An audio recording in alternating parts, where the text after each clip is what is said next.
Titles, go. Sports ball. Buy new pants. Fancy coffee. Katana. 5 more sacks. But was the camera working? Hidden foil bumper. Italian money shot. Opian? No foul. Dave Filoni, genius. Two sides to the same coin. Racist food day. Love that one. White Shadow. The Brother Bowl. Welcome to the cesspool. His night was over. Thanks. Hitler? Break another one. Here it comes. Falls on the rim. All right. Let's do this. Warning. What you are about to hear contains explicit language, adult themes, and potentially disturbing content. The views and opinions expressed are those of the hosts and do not reflect the opinions of anyone else, anywhere, ever, in the history of the world. This podcast is intended for an immature audience and should not be listened to by anyone, anywhere, ever, in the history of the world. You know, fuck it. You've been warned.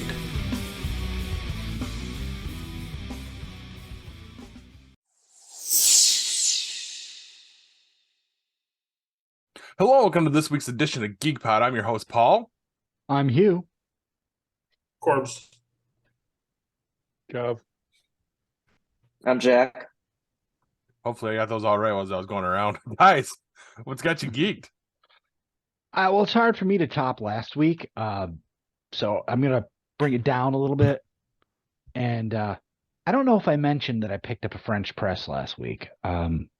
I was thinking about it until the contract got signed and we could go public with it. But I picked up a French press at Aldi. You guys all know what a French press is? Nope. Mm-hmm. Okay. It's basically a coffee maker where you put you grind your beans, you put the coffee in, you pour boiling water over it, and then you've got a thing that goes on the top with a screen and all this stuff, and you let it sit there for a few minutes, and then you push it down, and it filters the coffee up, leaving the grounds in the bottom and the coffee in the top, and then you pour it into your cup. Basically fancy coffee, let's call it that.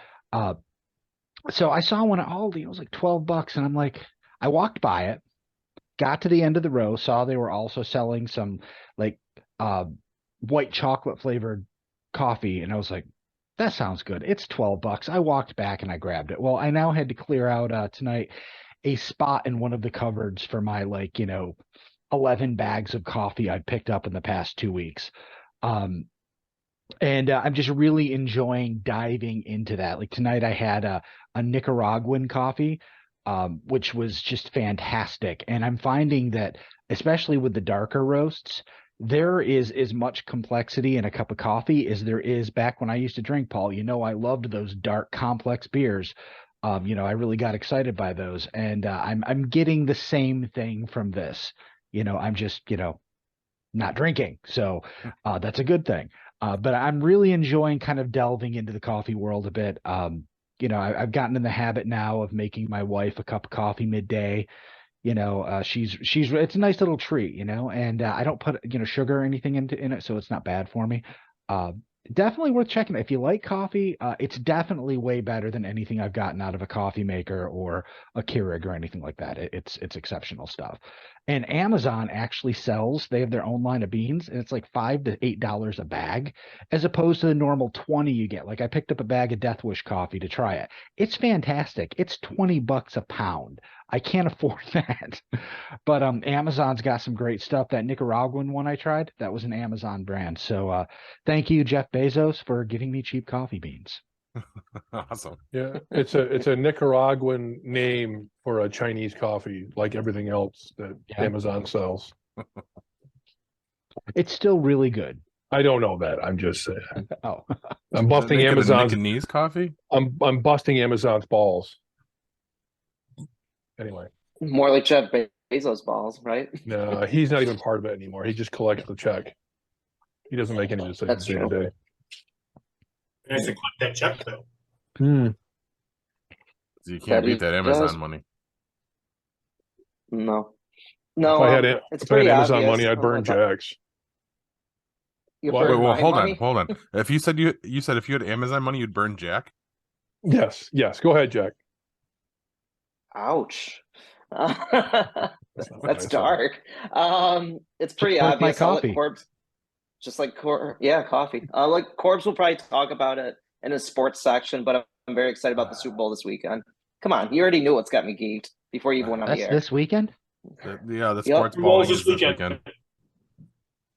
I did a little research, and Eagles are 1-2 in the Super Bowl. So I was kind of I knew they were 1-2. I was like, who did they play? So Super Bowl 25, yes, Paul. They lost to the Raiders.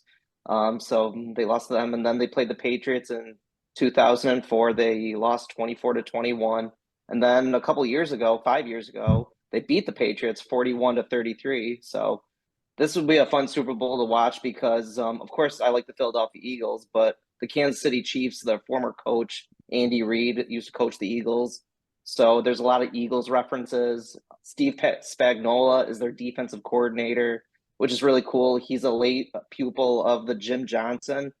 He died of cancer a while ago, so it was kind of cool to see like his nucleus of players. So I remember when the Eagles were playing back in the early 2000s, they were a blitz heavy team. So this will be kind of cool to see like the same schemes that they're going against.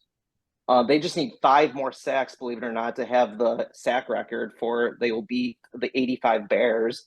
Never thought anybody would challenge that team, which was really cool. I have a question. But yeah, records are made. What? You said they need 5 more sacks. Does that mean they have 5 women on the team? You know, No, they have 4 players. I know With no most sacks. people don't understand The sports. eunuchs. Yeah, Did you say Yeah. Spagnola?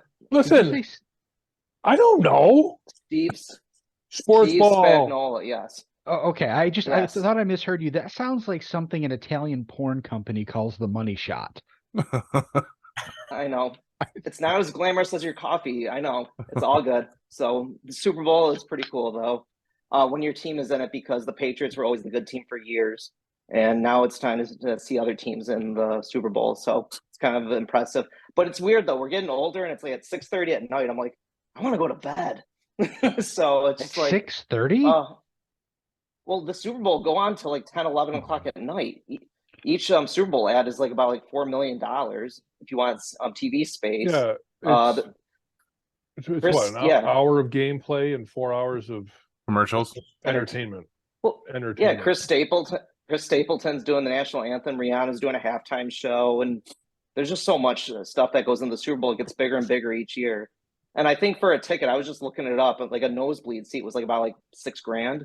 So it's like, fuck. That's Yeah. ridiculous. Why do that? It's they're just still not- and they sell out. So Sponsors buy them, and like players get a certain amount of tickets. But like I said, Corbs will talk about maybe in his segment, but the Kelsey brother rivalry, that's kind of cool to see that. They have a cool podcast. If you guys are looking to listen to another podcast, they're pretty funny what they talk about. So brother versus brother, it'll be kind of cool to see that. Kind of but like the Super Bowl is- Supernatural. No, What's I wouldn't that? compare the Kelsey brothers to Supernatural. that? But no, that's what's got me geeked this week. Awesome. fantastic. What? So I guess for me, it's my first shot at overtime at my new job. So we're doing a server migration this weekend. Ooh. So, and it's not our server; it's a company that we use. They're doing the upgrade, and then we got to go through and check all of our PCs that use the app to make sure it's pointed to the right server. So that's going to take a while to do. Mm-hmm. And it's G4. It's called G4. Centricity. G4 TV? That was a good That network. doesn't exist anymore. God Again. damn it. Oh, Campus PD was a good show. Yeah, so that's gonna be this weekend. So, so I'm looking at some overtime, which is nice. It'd be a pretty nice paycheck next week to get. So Perfect.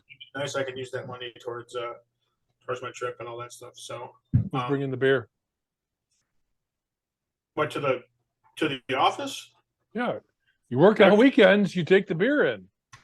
Actually, all the guys there drink whiskey. Okay. I could So- suggest a couple bottles if you're interested. So I got whiskey in my house here. Yes, you In this do. car. No, I Yeah. housed them. So the other thing that's got me it doesn't have me geek, but it's got me I guess anxious or nervous. So Friday at work, they had a meeting in the boardroom, and their camera wasn't working.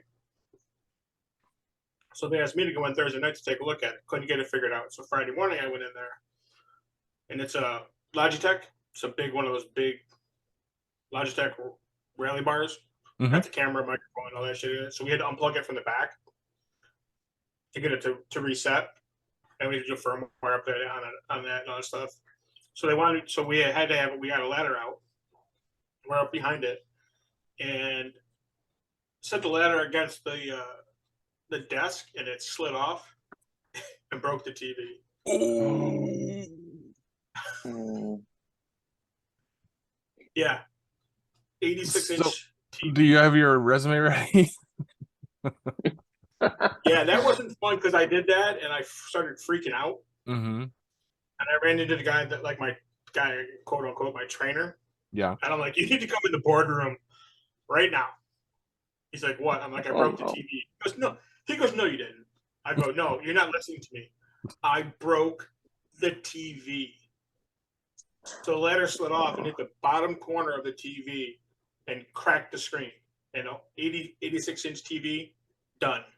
So now they need that room in an hour.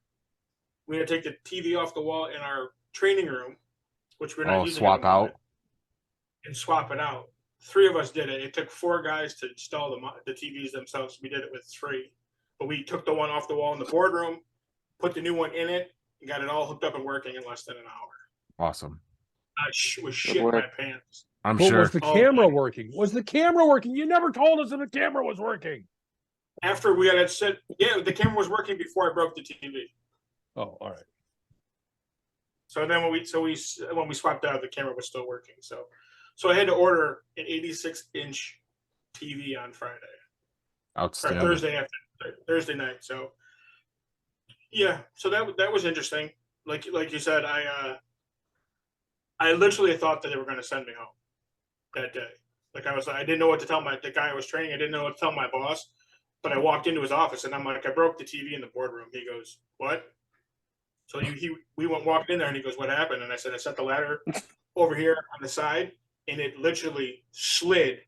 And it was one of those things where you heard it hit and I turned around and I'm like, you got to Just like, fucking kidding me.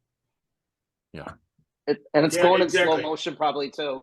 It's like slow motion. No, Oh. I didn't see it. Like I didn't see. All I did was hurt it, and I was like, that hit the wall. And I turned around. And I'm like, you've got to be fucking kidding me. So, speaking as someone who was in your boss's position, Yeah. I had a guy that was actually contractual and part-time. So he wasn't even in the district, 40 hours a week. He's only Right. with us 3 days a week. And I was the system administrator in charge of the entire school district. I put him on a task with one of the maintenance guys to install all the TVs in all the different buildings for the digital signage. He took a TV out of a box, set it on the box, just like we'd all practiced.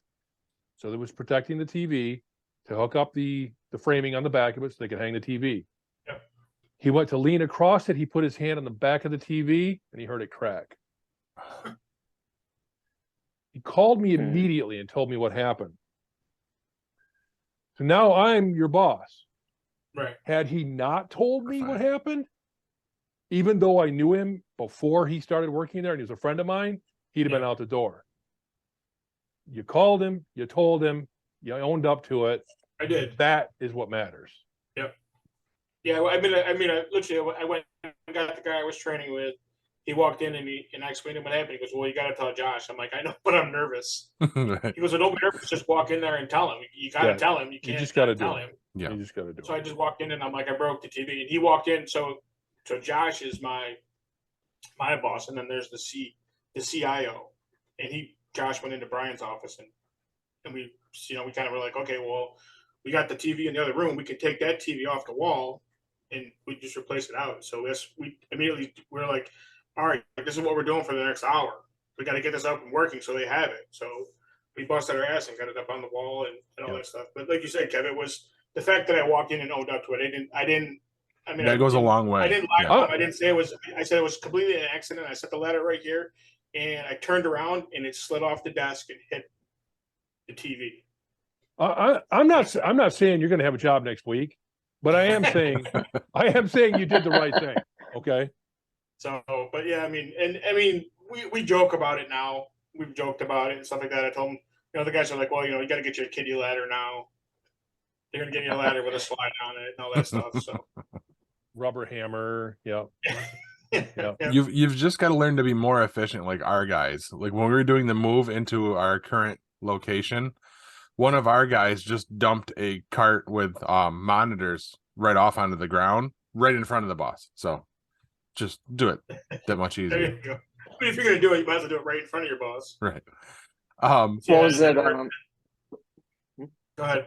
No, Corbs, make you feel better. When I worked with Paul, I won't mention the person I was working with. I remember I was taking his stuff from one law firm to another law firm, and I was literally I was the messenger at that point. So I was carrying all the stuff, and I was like, I got this. It was 4 boxes, and I'm walking like a couple blocks, and literally I hit a pothole, and like all the documents come flying out, and it's a windy day. People are just shooting everywhere. Oh, it was the worst feeling, but it's like what you said. Like I owned up to it. I went to the lawyer. He's like, "Oh, don't worry about it, kid. Here's $100."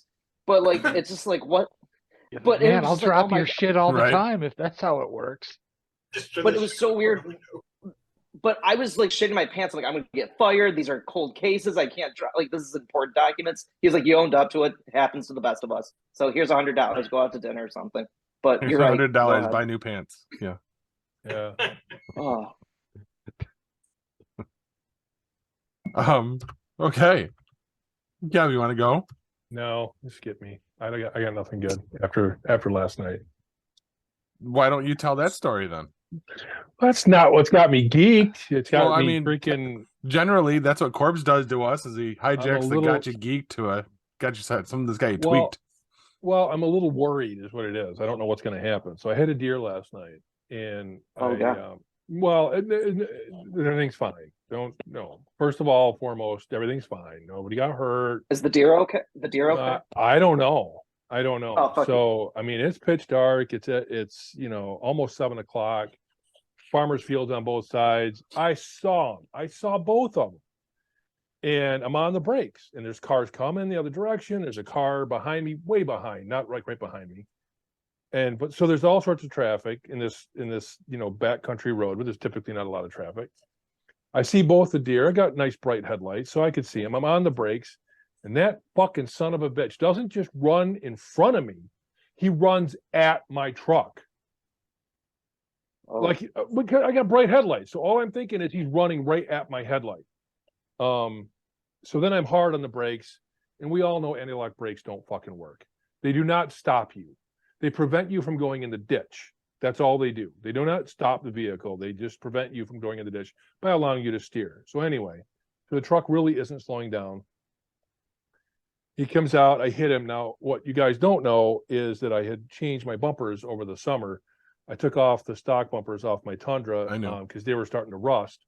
And I found a set of, they're just aftermarket. They're all steel, steel supports the whole bit. So I'm thinking, I'm fine, it's going to take the hit. And fucking things folded like they're made out of fucking aluminum foil. So Whoa, he hit whoa, on the whoa. drive. Yeah, You didn't mention that your zombie apocalypse yeah. like ram didn't work. So it hit on the driver's side and it pushed the bumper in. So it broke the grill. It's up against the fender on that side. It didn't displace the fender because the fender's not pushed back, but the grill's cracked at the lower portion and it's actually cracked up on top too. And the deer went under. He didn't go under the wheels, but he went under the bumper and then he slid away from me. So I don't think I ran him over.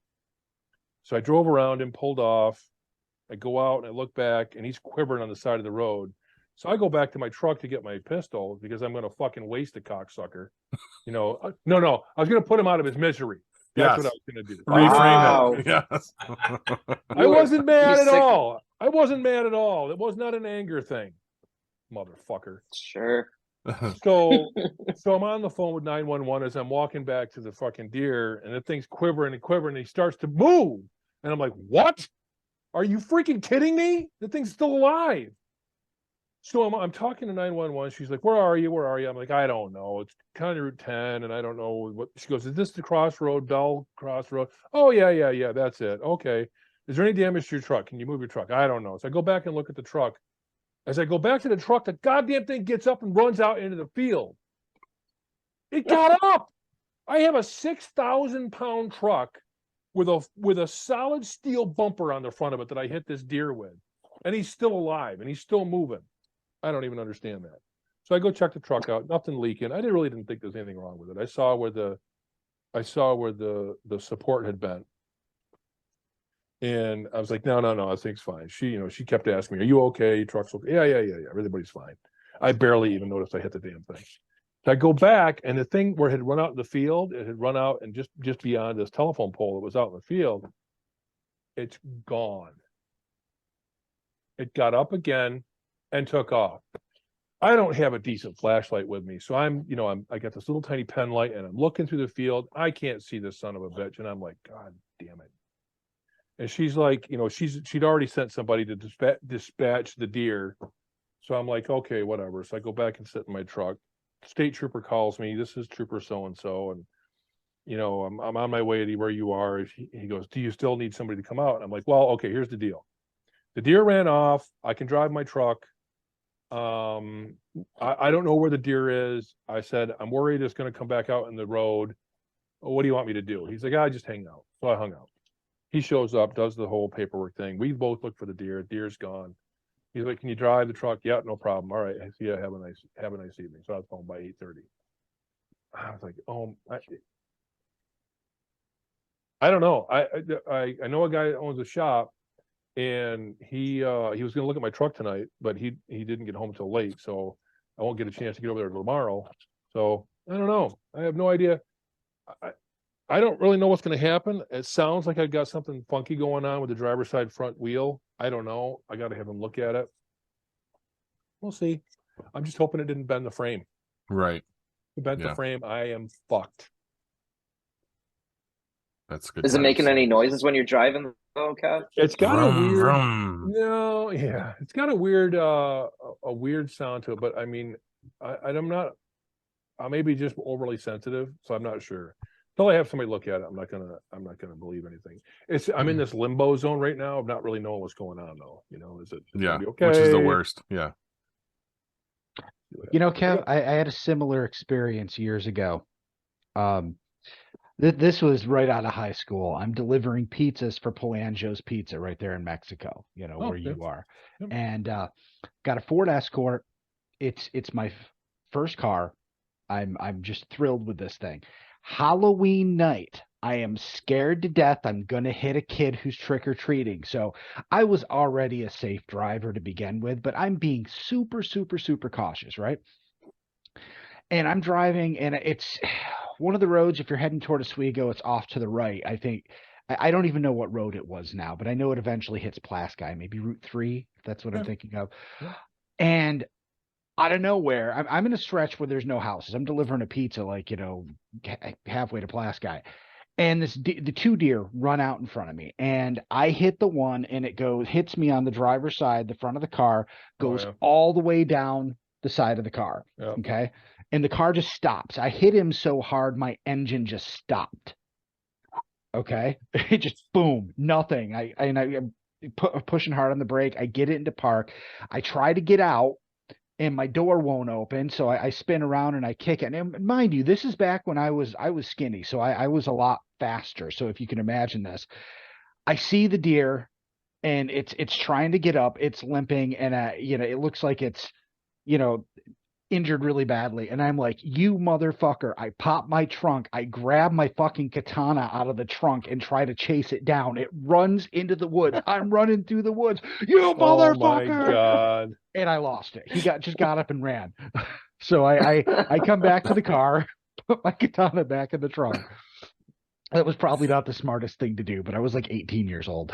Or actually, I might have been younger. I might have been, no, I would have been 18. I get to my car. Okay. So here's what happened. My car does start back up. The headlight on the passenger side where I didn't hit the deer no longer works.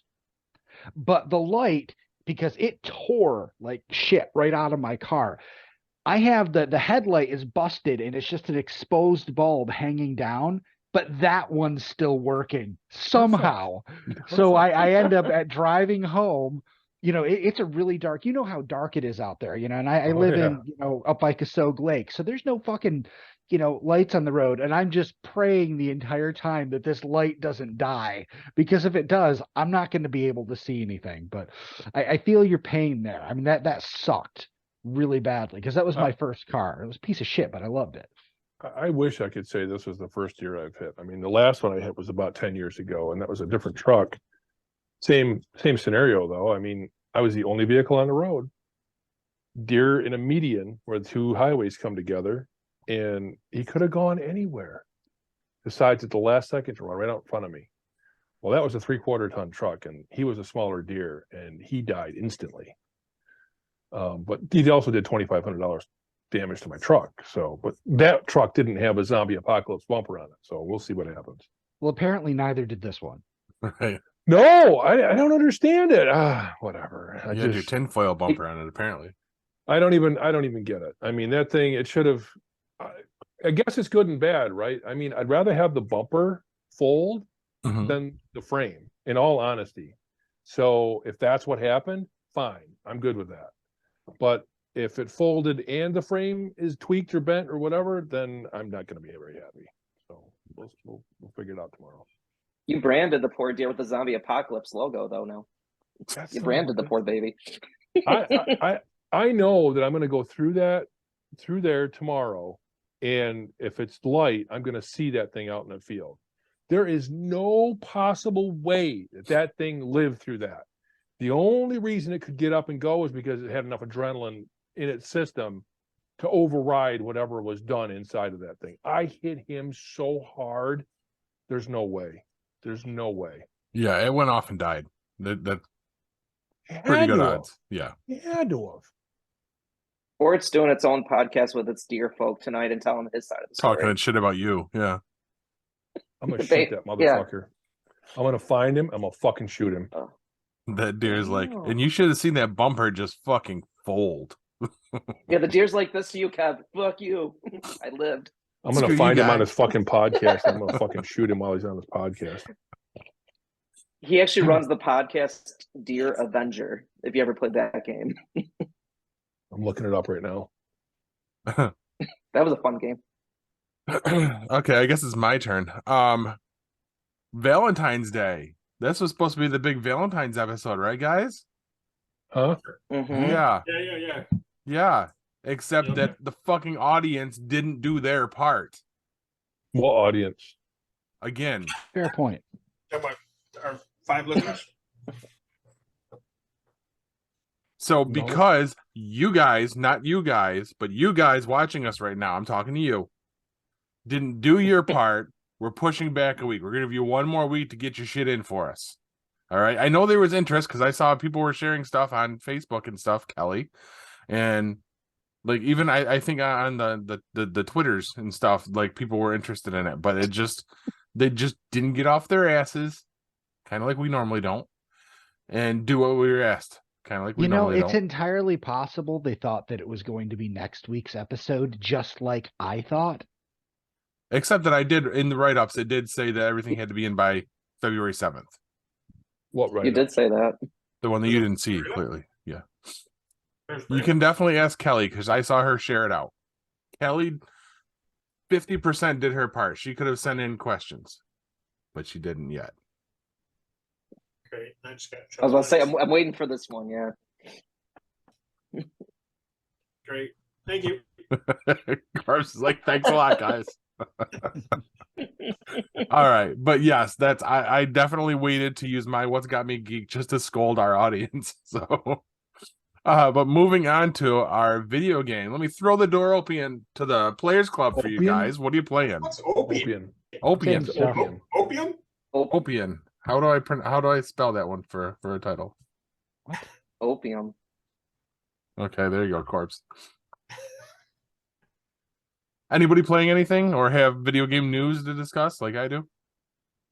Nothing new. Nope. I mean, I have something video game related in the news segment, but nothing. I'm Nothing to still put in playing. here. Still playing Elden Ring. Still playing Gems of War. I'm still playing Midnight Suns, but I'm not going to talk about that this time. Even though I think unlock the final character I need to unlock in the game, but for now until the next DLC drops.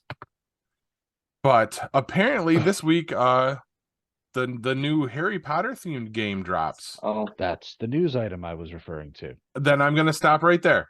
I'm not going to do that to you again. We can discuss it or not discuss it when we get to it, and you'll see what I mean then. Okay. Are you two different sides of the same coin? Sometimes. You're a wizard, Harry? what was that? One of my colleagues called in for the next 4 days from work so she could play that game. We're like, you have stuff to do. She's like, I'm gonna be playing this shit. I don't even know who she is, but I like her. Well, we'll discuss that He- during the news segment, though. I don't know. Are we? I think he was talking about us. Are we two sides of the same coin? I don't know. I'm not quite sure where Listen. we're going with that. The two of you and your indecision, you've just answered the question. Thank you very much. Then we can go on. Okay. Moving on. Moving on. All right. So nobody else has got any video game stuff. It seemed like I had one more that I was going to mention. I didn't write it down. I do have a video game request. I'm not bringing in my PS4 tomorrow. Fuck you. You offered it to me. And you told me Oh, no. you can't do that. You offered it to me with Last of Us, and I want to take you up on it. I want to take you up on that. No, that was it. That was the other thing. And I'm pointing at you directly, Kevin, and not at my camera. Apparently, words leaking out that now they're working on Last of Us 3. No, they're working on a multiplayer game. set That's in not that the article I world. read. They said they've got it geared for the PS6. Well, I read they were No. remastering it, so there you go. Well, Didn't they already they've remaster already- Last of Us? yeah, like once or twice. No, the deal is they are working on a multiplayer game. They came out and said like a week ago, unless something changed since last week, like Neil Druckmann said, they don't know if they're making a part 3. If there's a story that they can find that's all that matches what they've done in the previous 2 games, they're happy to do it. But they have no concrete plans at the moment, and they're just working on this multiplayer game, which is going to serve as a kind of sequel. It's not just going to be like a battle royale. There's going to be a story involved. Okay. So think of it. I guess I'm thinking of it as The Last of Us 2.5, maybe. Okay. But they haven't said no, but they just haven't said yes. What I saw today, and I wish I would have saved the article, says that they are definitely moving forward on it. They're writing the story for 3 now. And depending on how well the rest of the season of the show does, depends on the budget the game's going to have. But now I'm going to have to hunt that article back yeah, down. I wish you would, because that that actually sounds suspect to me, just because not that this is the midstream segment, but the show improved its ratings again week over week by a million saw that. viewers. Nobody's worried about that. I could Right. see season 3 because they've already announced season 2, but I could see a season 3, but not. I haven't seen any video know. game news. I'm going to have to see if I can find the. I think it was one of the MSN articles. Jack? So, but you said PlayStation 6 though. Didn't PS5 just come out like less than a year ago? Why would they talk about a new console? No, you were actually able to get them less than a year ago. Right. Which is when I finally Yeah, was able to but- get one. But no, it's been out for a Okay. few years now, right? Yeah. So I'm not surprised they're already discussing a PlayStation 6. It makes me sick, but it doesn't surprise me. I don't have a PlayStation Yeah. 5, so Okay. I just But- want to borrow a PlayStation 4. Yeah, we'll Paul, you discuss can't that. go and offer it to them and then take it back. That's just cold.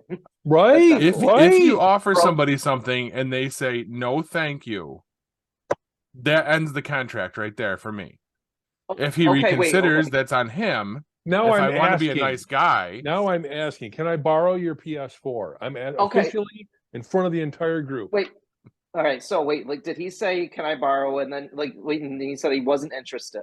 I Okay, what's the whole volunteered it and he's conversation? like, no, I don't need a console.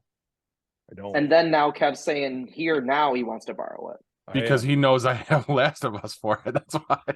Okay, I'm sorry to do this, but fuck you, Kev. I agree with Paul now. But I'm a decent guy. I'm just asking. I'm just now Guys, I'm guys, asking. Can Guys, I do borrow it? you realize what you're doing? This is a guy who said he didn't need to have a console in his home, and he's opening up to that. Okay? We need to nurture that. Don't give him shit over it. This is a good thing. Last of Us. The amount of shit he gives everybody else, I am entitled to this Yeah. shit giving. That's fine. I'm actually- I'll take it. If I can get a PS4 for a month or I'll two, eat some shit. Just I'll bring the take system it. in. All right, I'll agree to nurture this, like Hugh says, but shave your mustache. Nope. Fuck it. They don't need it that I bad. like that. No, I wouldn't go I'll that far. I would fucking buy suggest a PS6 before I do that. I would suggest him growing a beard to go along with the mustache because I'm curious. No. But anyway, let's move it along. I'll go buy my own fucking PlayStation. I think that means it's time for Kev's tabletop review.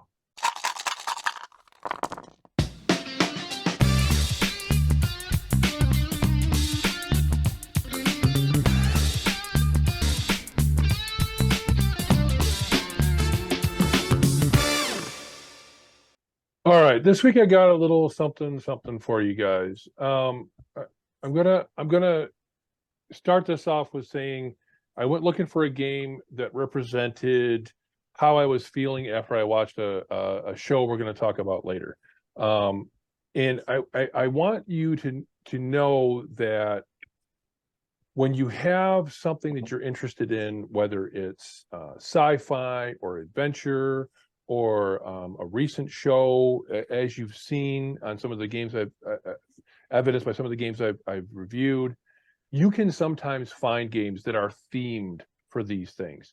And it's good to know that you can find something like Risk Star Wars Clone Wars Edition.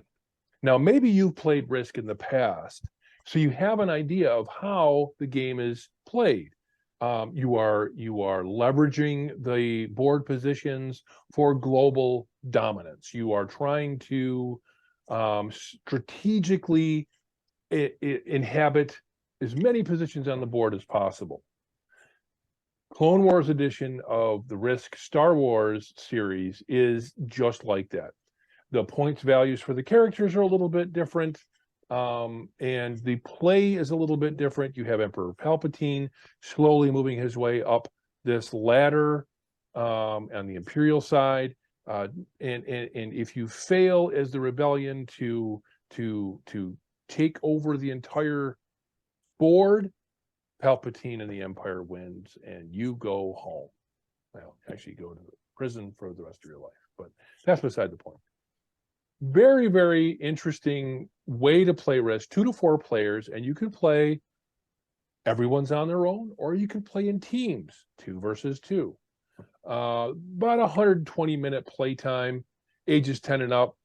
A little bit higher on the weight scale. Risk was never something that I enjoyed when I was very young because I just couldn't wrap my head around it. But as I got older, I found that I really did enjoy Risk because there's a lot of advanced thinking. There's a lot of planning your next move and understanding or trying to understand your opponents.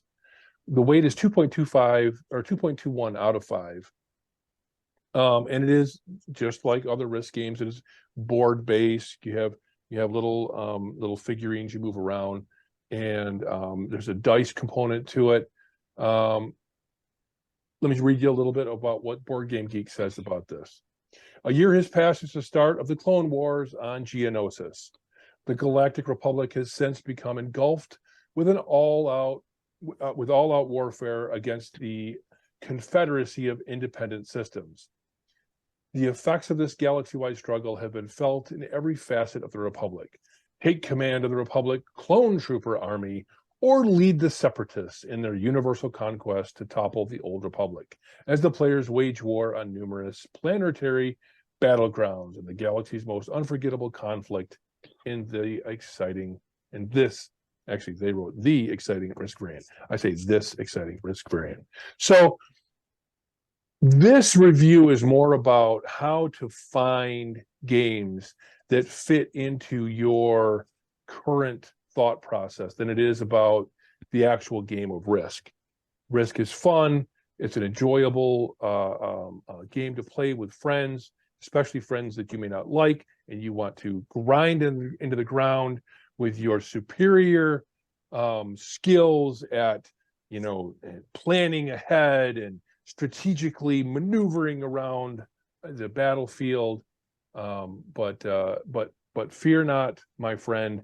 If you are like me and you just watched the latest edition of Bad Batch, realizing that Dave Filoni is a genius among mere mortals, you too may want to find yourself a Clone Wars game. And by all means, go to BoardGameGeek.com, where you will find that and many, many more.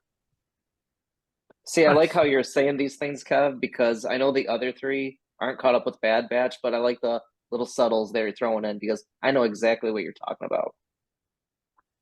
Dave Filoni is a fucking genius. What, Paul, are you caught up with Bad Batch? Yeah, No. I didn't think you were. I'm not caught up with Clone Wars. Oh. I literally paused this latest show, looked at my wife and said, I have to remind myself that this is animated. Yeah, I know. Emily and I were watching. We're like, "Is that who it is? Is that? Oh my god, it is!" Like we were like geeking out. Like we're watching like the original trilogy. Like you said, Dave Filoni is great at what he does. But good. I want to pick up a copy. Freaking fantastic. I this is great. If I was going to go out and buy a game of Risk, this is the one I would buy. There are many, many more. If you look up Risk in BoardGameGeek.com, you will see so many different variants. That's another one of those games like Monopoly, where they do just a shit ton of different like themed versions and stuff. But the difference really is with Monopoly, the board layout is always the same. Doesn't change. The properties are different, but when you look at the board layouts for the different Risk games, they are drastically different. Really? Some of the gameplay is a little different also. So the basic idea of the game is the same. Gameplay is very, very similar from game to game. But when you're playing it, you're like, oh, okay, I guess it's Risk. Nice. Yeah. I've never played Risk. Oh, it's a fantastic game. I like the strategy, like you said, Kev. It's a really good game. It's a good time. That might be one that could get me into it. Something like a Star Wars themed or something like that. Mm-hmm. So very cool. But it sounds like it's time to throw it to commercial. Come back after the break with the news. Stick with us, guys.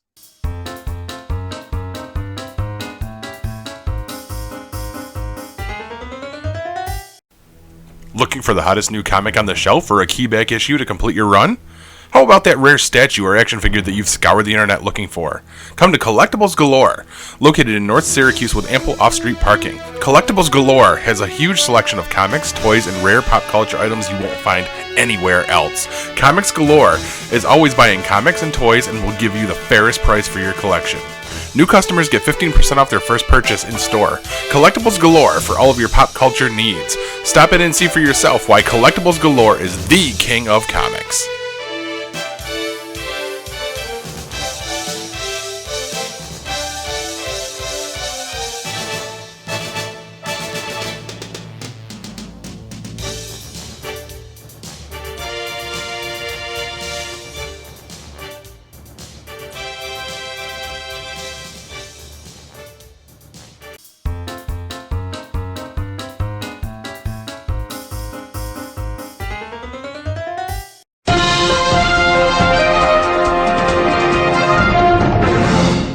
Now, before you ask, why the fuck does half the city still have their full-on holiday display Christmas lights up, consider this.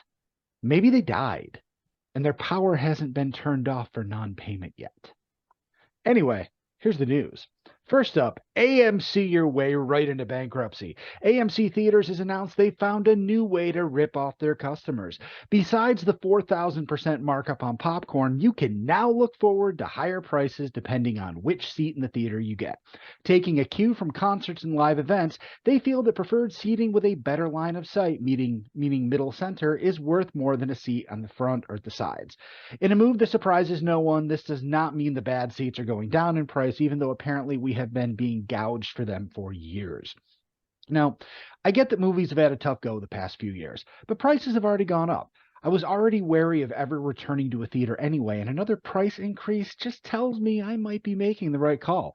The sad fact is, if we let them get away with this, it won't stop there.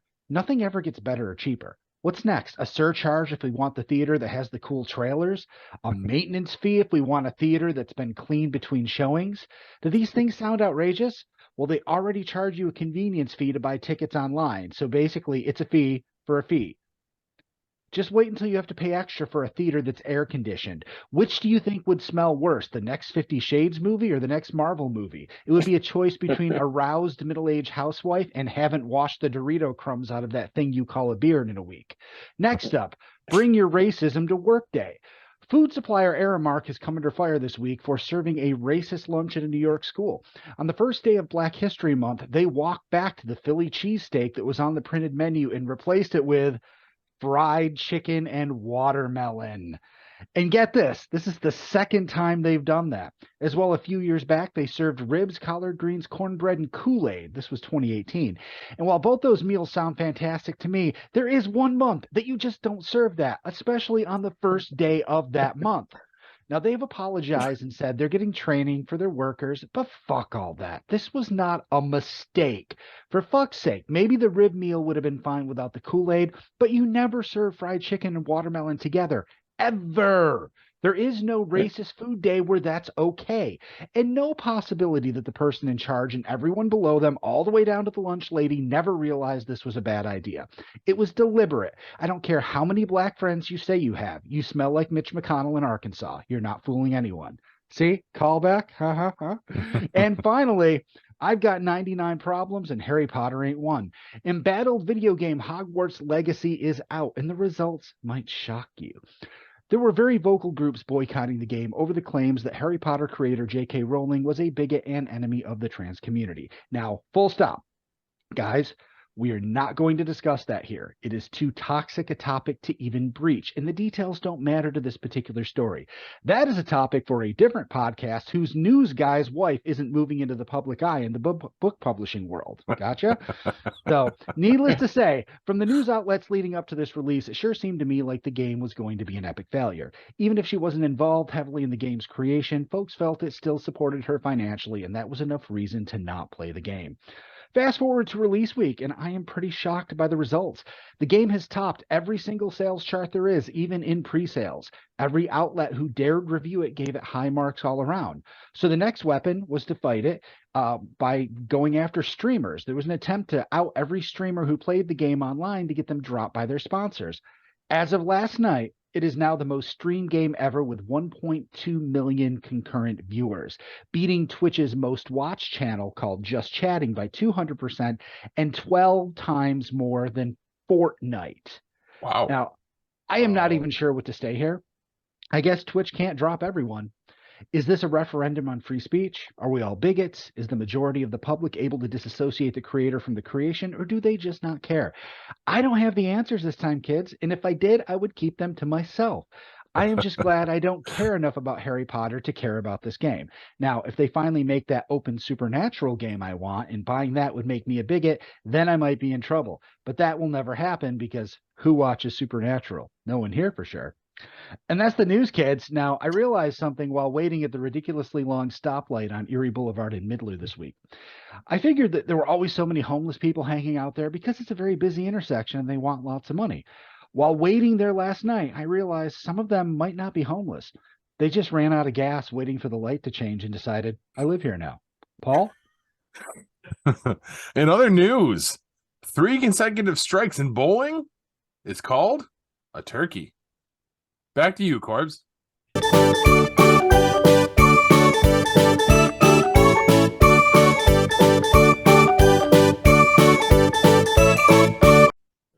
And it is. It's not a hat trick. No. That's Kind of. hockey. It's hockey. So And that's SC soccer. 3 goals in a row. Soccer and hockey is considered a hat trick. there's And in two. hockey, you already had on the ice. Yeah, I don't want to talk about that. And we've been there, Kev. I know. And if you've held all the titles Yes, in pro wrestling, it's called quite a few turkeys. New Jersey. What? I've gotten a few turkeys in my time. Me too. Not the Every ones, not November. the ones you cook. Paul, did you say you hold all the wrestling titles? It's called a New Jersey. No, that was called I shot a Be turkey Real. once. No, if you held all the titles in wrestling, it's called the Triple Crown, isn't it, Hugh? Can't hear That's you. for, I thought it was a Grand Slam. Grand Slam. Thank you. That's You're also a thinking of- baseball term. yeah, you're thinking of horse racing and base racing. Yeah. Moving on to sports. Sports. Yay, sports. Super Bowl week. Woo! Woo! Nobody cares except for Jack. Exactly. I care. No, you don't. No, you don't, No. Kev. Watch the halftime show, Kev. Go ahead, Corb. Sorry. Most people nowadays watch it for the commercials. Mhm. They talk about the commercials more than the game lately. I don't have any. Sorry, Jack. I don't have any inclination to watch the Super Bowl this year. I really don't care. I mean, I'll watch it because, well, it's football and baseball hasn't started yet. So there's still I hope, didn't Paul. know it was this weekend until like yesterday. Well, the reason I'm Well, it's watching it, because, it's a lot of Eagles references. That's why I'm very entertained. Andy Reid needs one more win, and he's the most winningest coach in Kansas City Chiefs history too. So there's a lot of cool. What? Who's favored to win? Eagles by 1.5. Eagles. What? Yeah, That point- close? Yeah. Why is Yeah, Mahomes it's- not playing? it's- No, he's playing, Oh. but he's got a high ankle sprain. Oh. So If it's going to But, be a I close mean- game like that, it might be fun to watch. It's I going don't to be think a it's great going to be game. close. You don't think it'll be I don't think close? it's going to. What are you No. predicting, Corbs? What do you predict? I'm not. To be honest, I'm not predicting. I'm not going to tell you who I think is going to win. I just don't. I don't know. I mean, the Eagles got the offense, but so does Mahomes. I think it'll be a high scoring game. I'm thinking something like 40-something, 35. I can honestly see 50 points being scored by a team this Really? so yeah, they're both high powered offenses. The Eagles got a little bit better defense, I think, than the Chiefs. Not by much, but I mean the Chiefs got a good pass rush, but the Eagles got everything. I mean, the Eagles they got good run defense, good corners, good linebackers. But Mahomes has got so many weapons that it's just tough to cover everybody. I mean, I watched the playoffs with them playing, and even when you think you've got him for a loss or for a sack, he finds somebody. You can't cover everybody the entire time. I mean, you can't have enough guys out covering everybody and still rush him. If he gets loose, you never know what he can do. But So- Hurts is the same way. Is this how both teams got to where they are? Is because they both have such strong offenses? And defenses too. And defenses. The Eagles have a very good defense. I think they're 1 or 2 in the league this year. Yeah. So Yeah, they have all their starters healthy. They have no injuries, so I've never seen that on my team ever. Usually, there's somebody injured, but all their starters are going to be playing. like I said, I mean, but the Super Bowl coverage is ridiculous. It starts at the game's at 6. I think coverage starts at noon.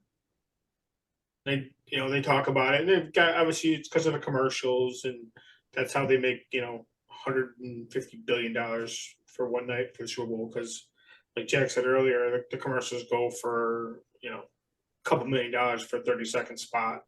But this is when you see all the big movies that are coming out and stuff like that. You'll get these and all that stuff at that time.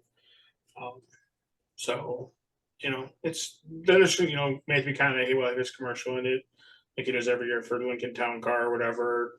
Some funny commercials and stuff like that. So I mean, the commercials are usually the big thing nowadays. If you watch it for the commercials, I mean, I know people that watch the Super Bowl have no care in the world about football, and they're watching it just for the commercials now.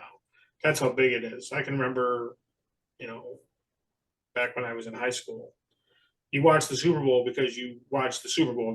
There was maybe 4 or 5 commercials that were new or whatever. Now it's every commercial that comes up is a new commercial or a replay of a commercial that came out, during the Super Bowl. So that's what the big thing now is the commercials, and then the halftime show is always a spectacular. So I like the Puppy Bowl. That is on. 19th Corbs. year or something like that.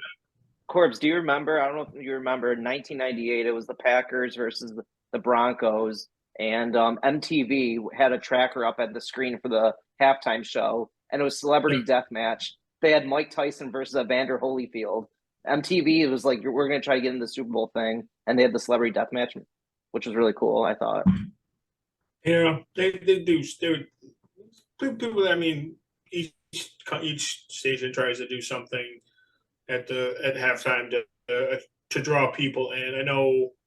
I think Fox has got the game. I think one year CBS did something during the halftime show. They had some big spectacular. Everybody tries to do something to draw people to their channel during that time. Didn't The Rock and Mick Foley have a title match during halftime one year? Yes.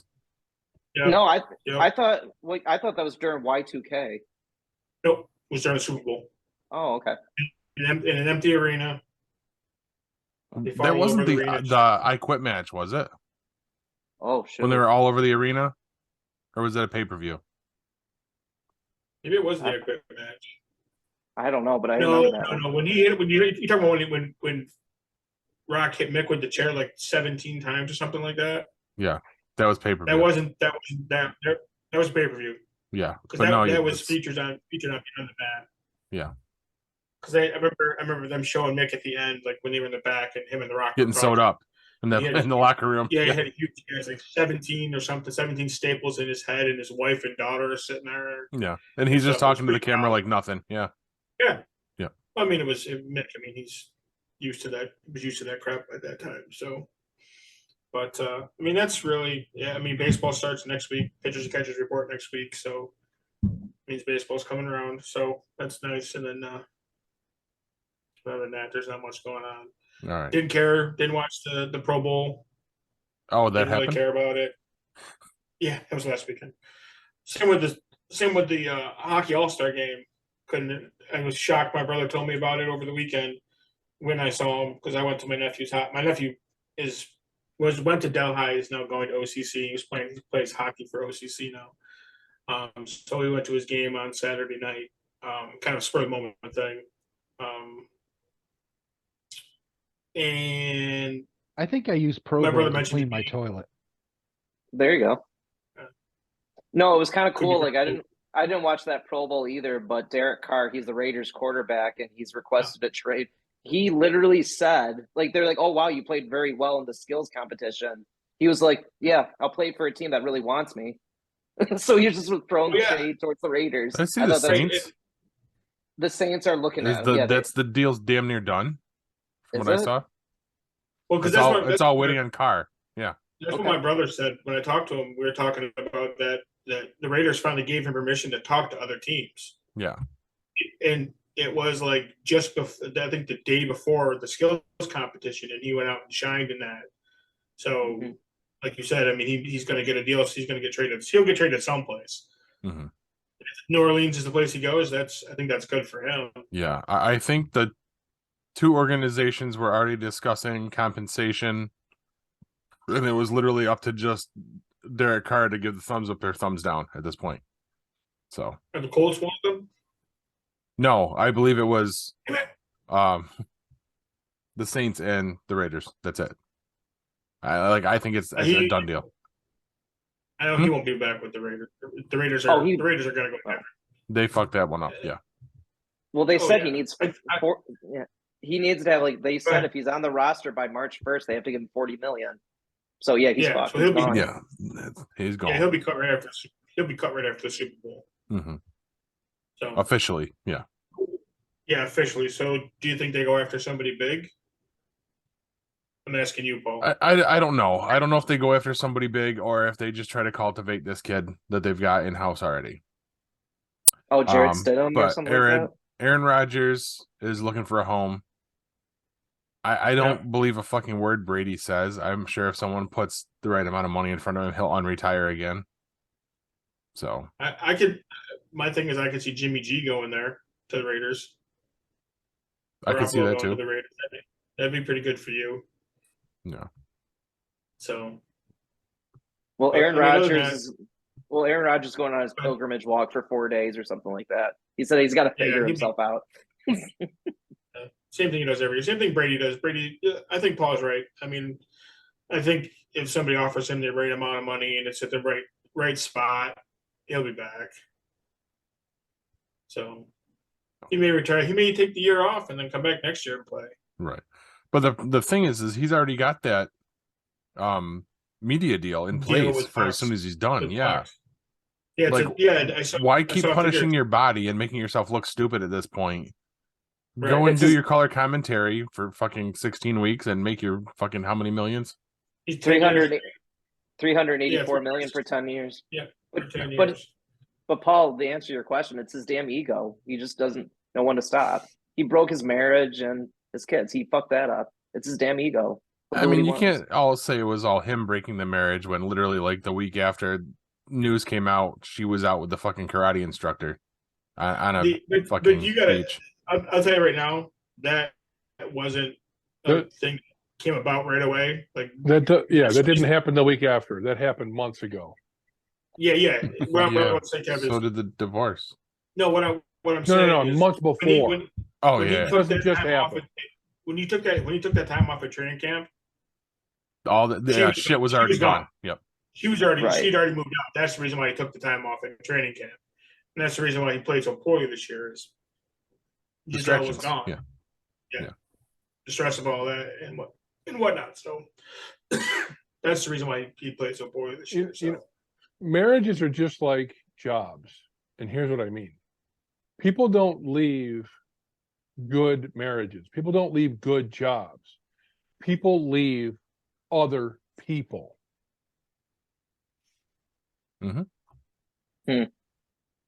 Is he frozen? No. Okay, he's moving.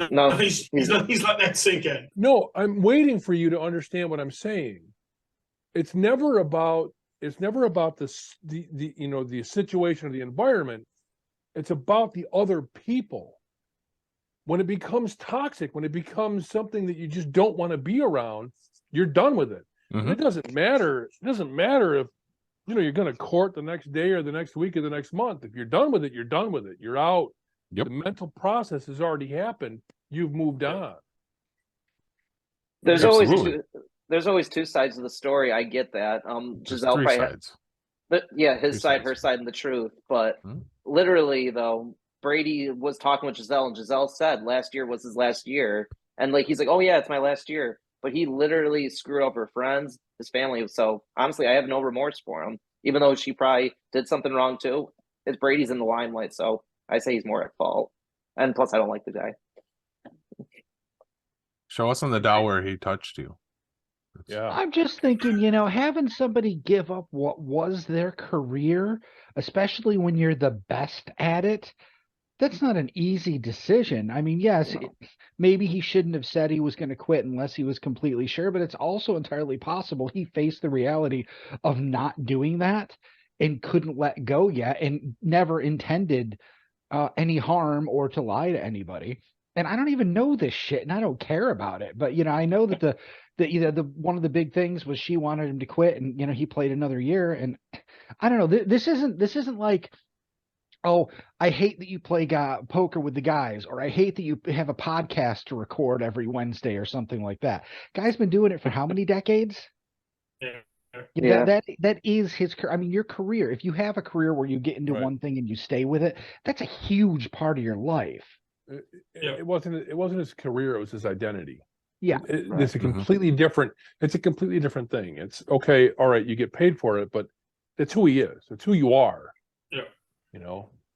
In the same And vein, then- though, she gave up her career as a model Right. for him. Her choice. If she did it for him, it was still her choice. Okay, I'm just playing devil's advocate.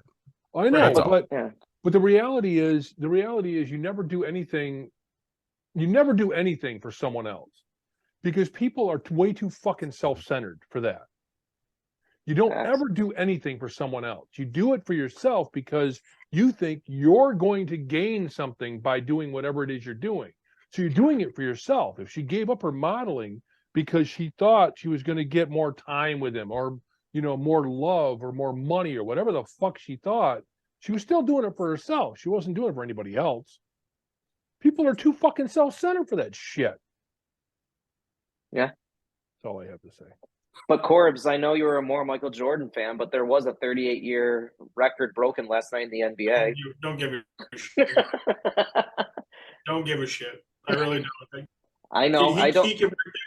He can break that record. I'm sorry. I know. If you put Michael Jordan in this era of basketball, he is hands down 100,000 points.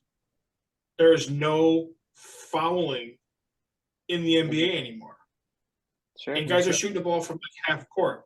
What does that mean? I don't know what that means. What are you trying to say? What are you referencing? LeBron James broke Kareem Abdul-Jabbar's most points That I in a know. career. That I know. What are you talking about?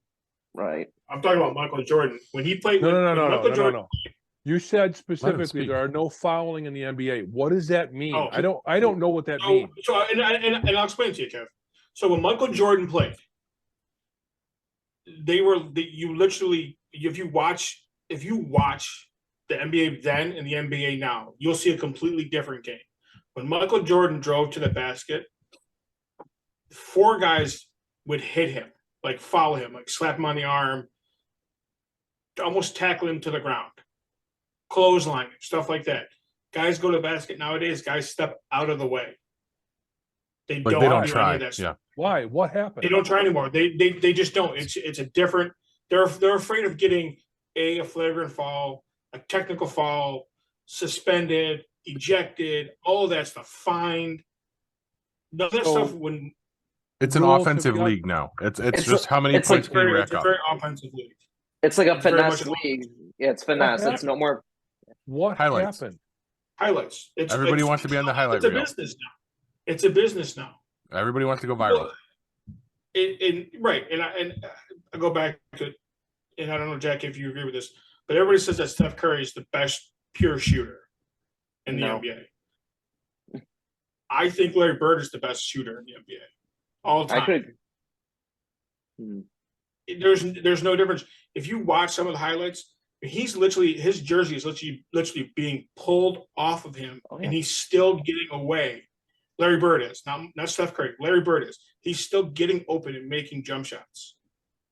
Steph Curry just walks over half court, throws it up, it goes in, everybody cheers. I mean, I watch stuff about Larry Bird. I watch stuff about Michael Jordan. Larry Bird was the biggest trash talker there ever was. Like, he literally, there's a story, and I don't know how true it is, but I've heard it on multiple occasions. Like, he hit a shot against the Seattle Supersonics. The head coach called timeout. He made the shot, and he got mad at the coach and said, "Why did you do that?"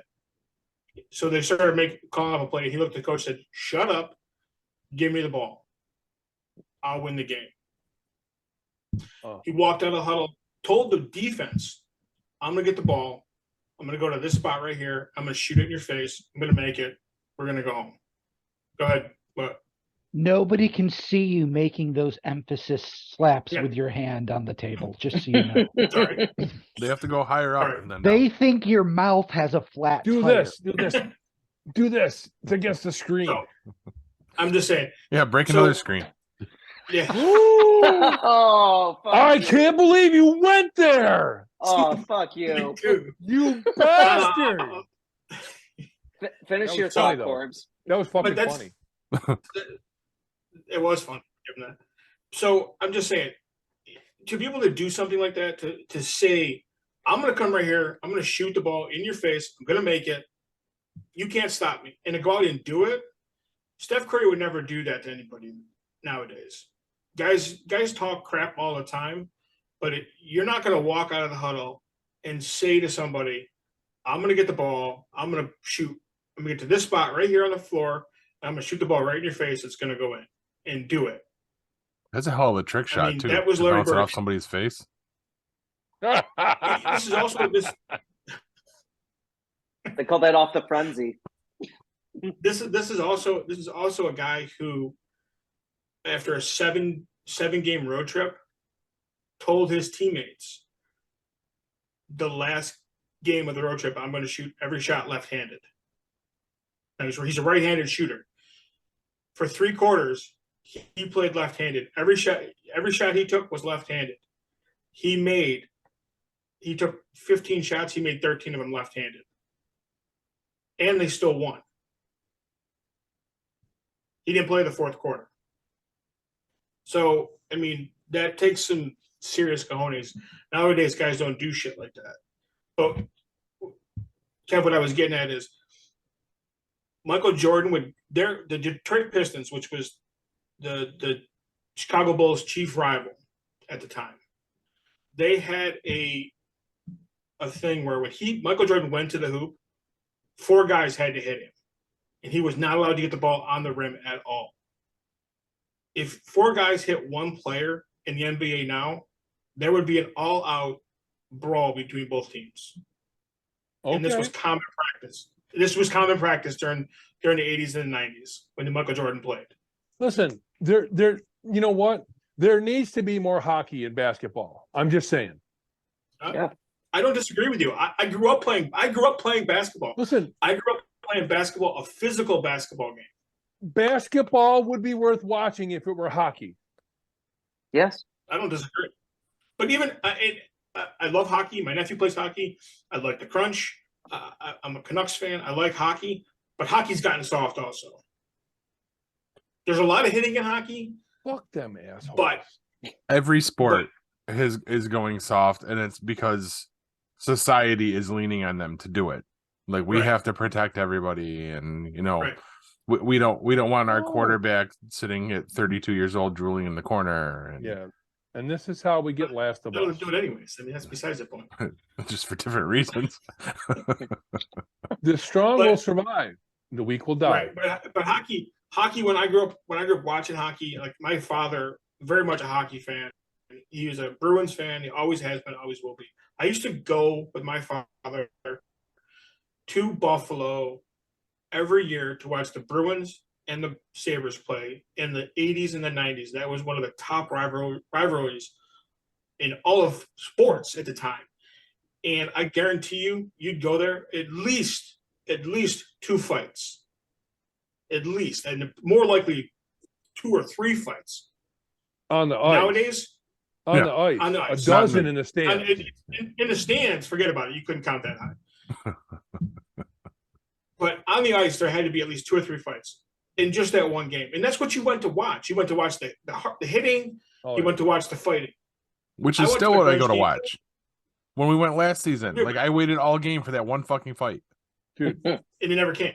No, we got the very short one. Remember? Yeah. Right. That's all it is. It's a short fight. It's a short fight.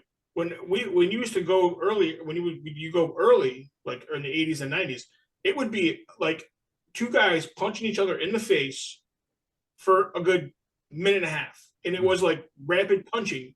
Right. Both guys rapid punch in the face, and then it would be over with. But nowadays they don't even do that. It's like, oh, get away from me, Right. get away, slap a little bit, yeah, exactly, and then skate away. I went to the Corral one time to see the Sens. I had some friends that lived up there in Ottawa, and they said, "You gotta come up, you gotta come up, gotta come up." We got corner seats right on the corner on the ice, right on the corner. I go up, I'm there, great game. I don't even remember who they're playing. Somebody from the freaking stands is on the glass yelling at one of the players. The player comes over and they're like at each other through the glass. And I'm just like, yeah, yes, fight, yeah. And I'm just hoping those two guys would get together and just freaking go at it. I wanted to see it. Yeah.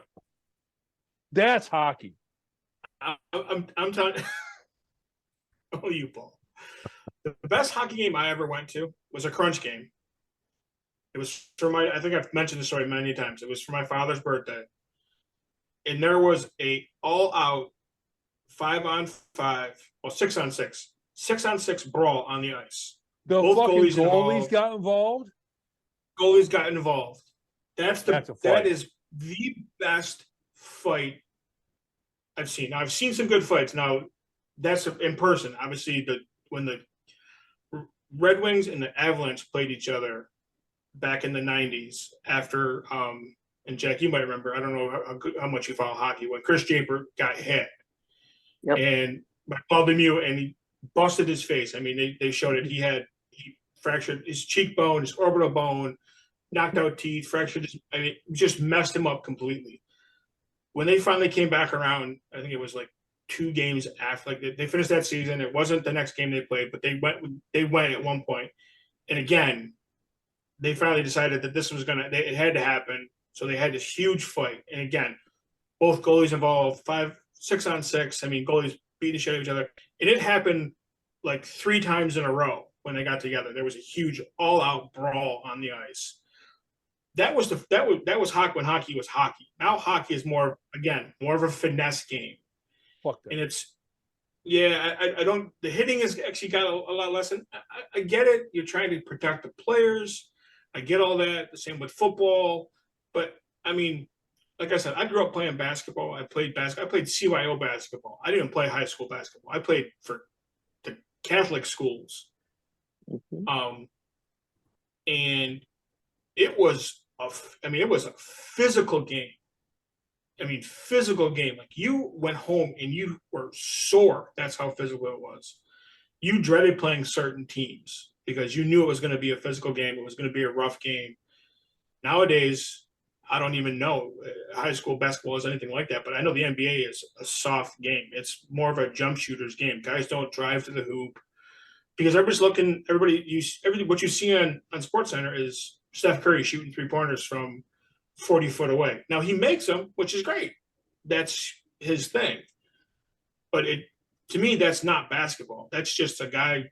No. I'm going to stop right here and shoot it. If it goes in, great. He takes 2 or 3 a game. He makes 1. Nobody's preventing that, that's right. It's just, I don't know. What if the reason hockey changed was Canadian women were tired of dating men with missing teeth?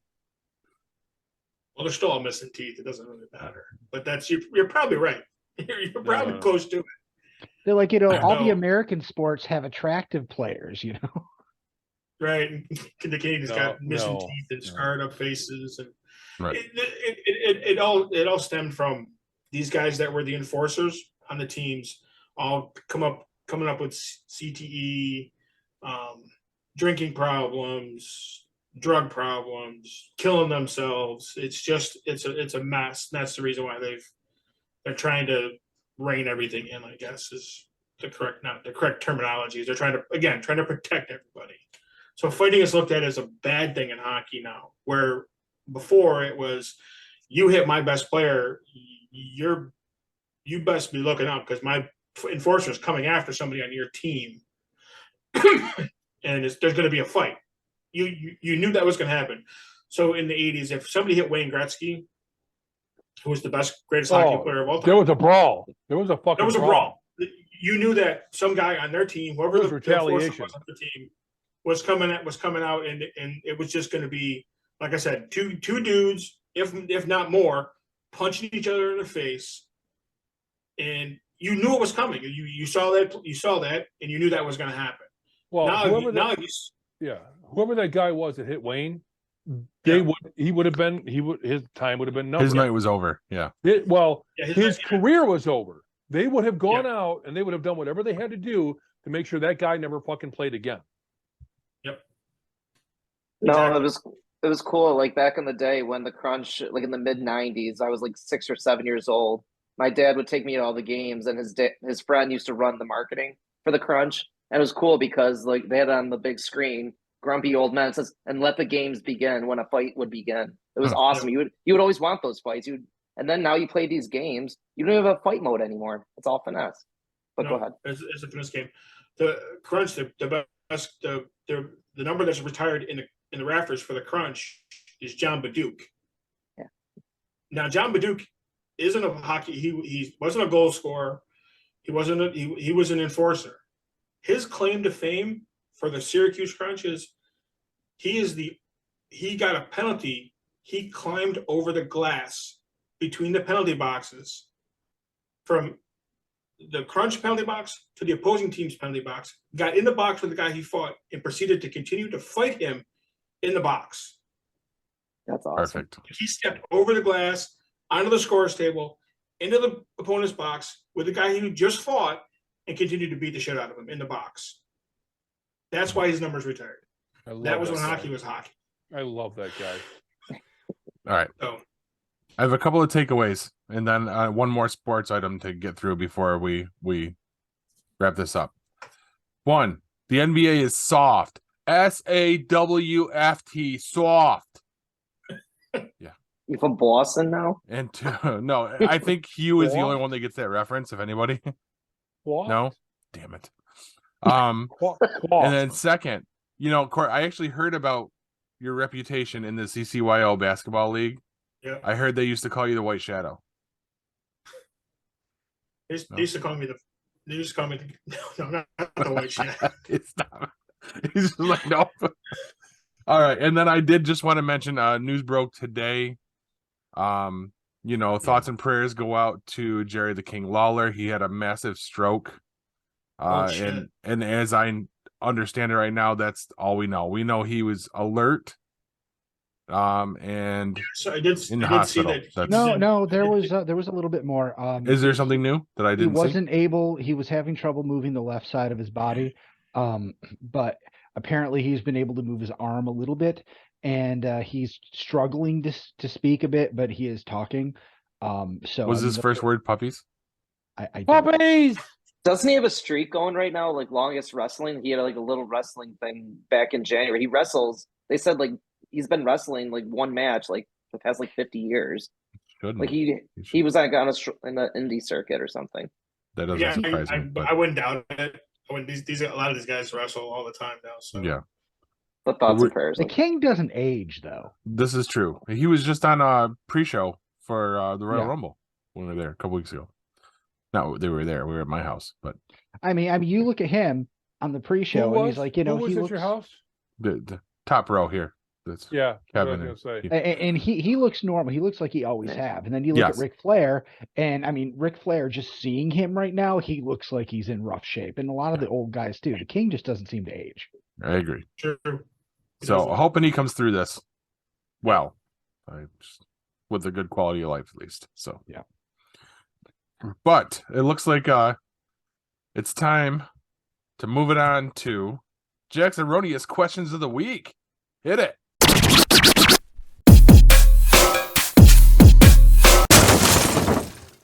All right. From that bell, from that whistle, or I don't know what Paul does for the opening segment. It's trivia time. All right. So let's do the same thing we did last week. I'll start with you. Pick a number between 1 and 4. 3. Psychology. What did neuroscientist James Fallon accidentally discover after he was studying his own brainwaves? Do you want? Alpha go ahead. waves. No. Okay. I don't know. I have no idea. He was a psychopath. That was cool. That was a cool one. All right, Kev. 1, 2, or 4? One. This one you might know because the category is cars. But the kicker is one guess. What was the first foreign company to come to America? To sell cars in the U.S. Is that the idea? Yep. What foreign car was the first company to come to America? Boy, Toyotas were real early. They had the CVCC. No, that was a Honda. What was a Honda?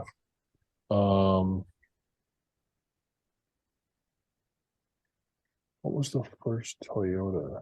I don't know what the first Toyota was. Nissan was early on. Who was the first car company? I'm just gonna say Honda.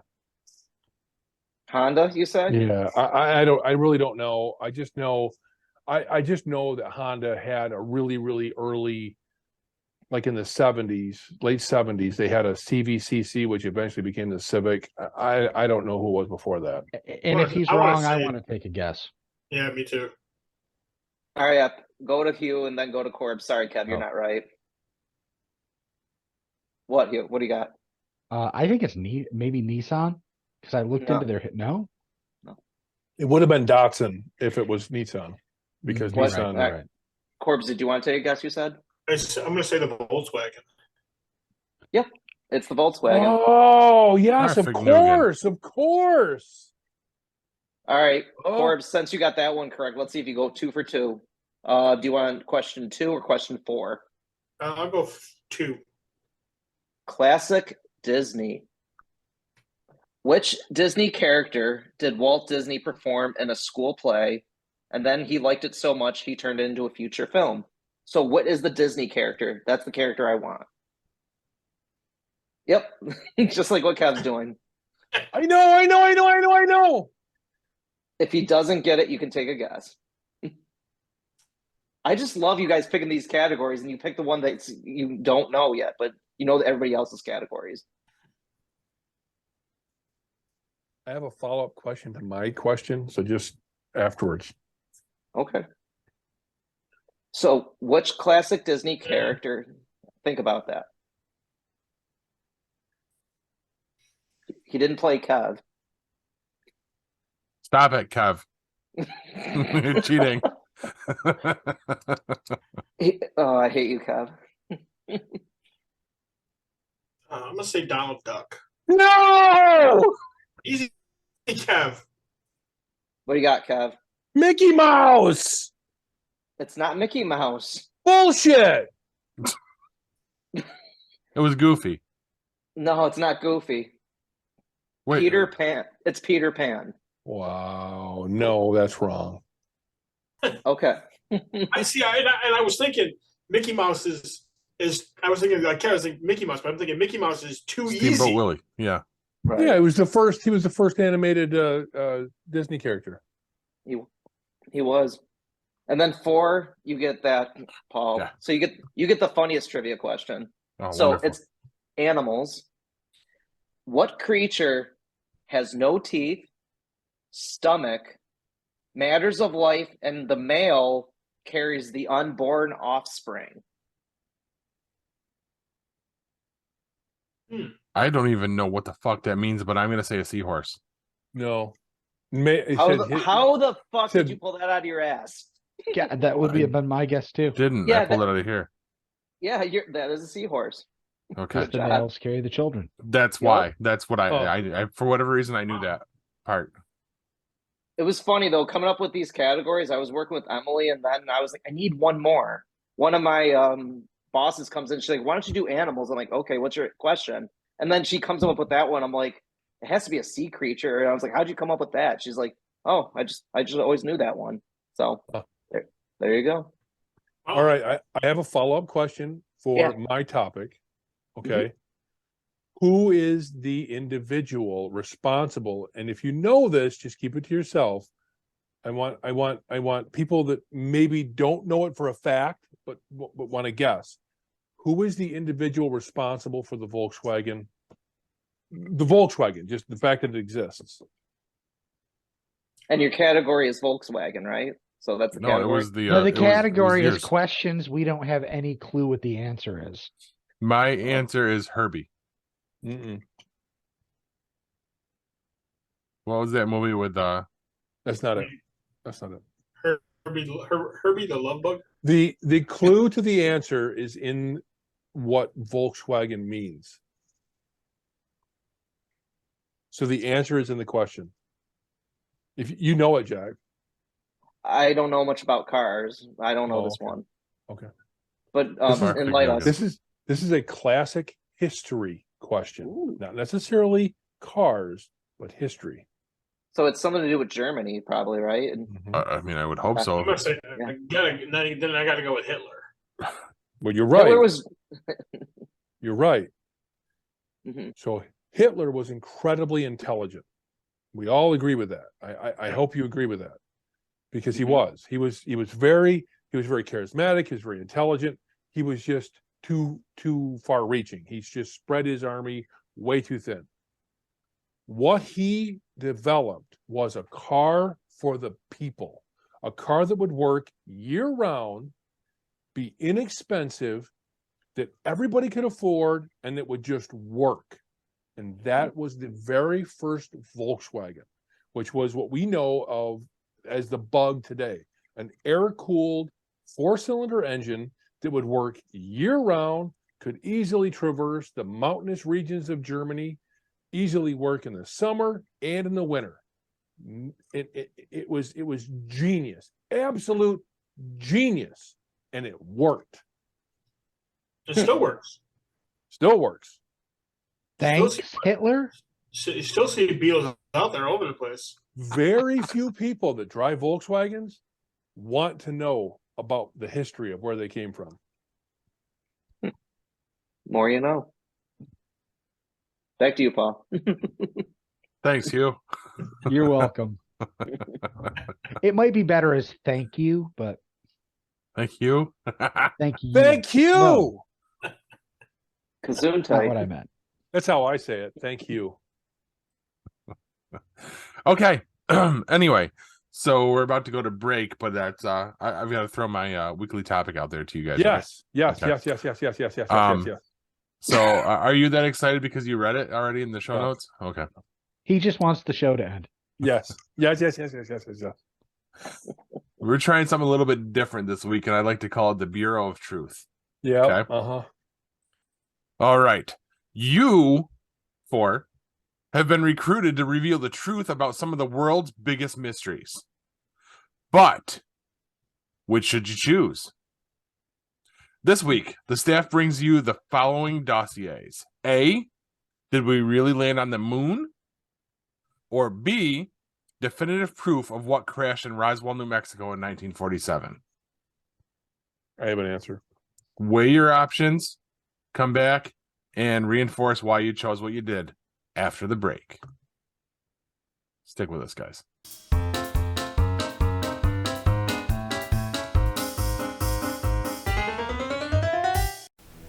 Looking for the hottest new comic on the shelf or a key back issue to complete your run?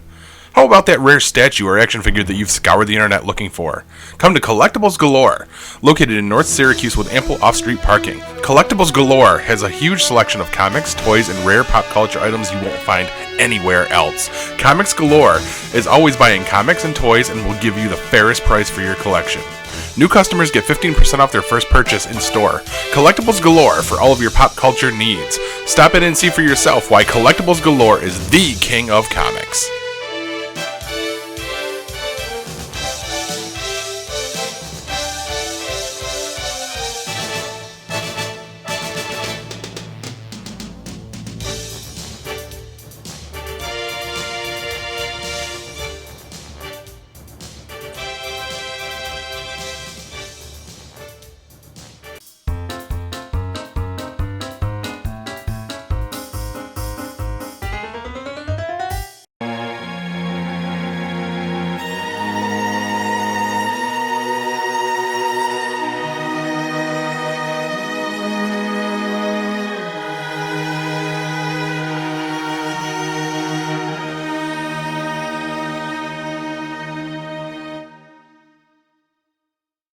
Welcome back. All right, so we're going to get right into this Bureau of Truth. Do I need to recap it, or do you think everybody's with us on this? I'm ready. All right. So you want to start, Kev? Sure. What do you choose and why? What do you let the public know? I would pick A. I want to investigate and report on the reality of whether or not we landed on the moon.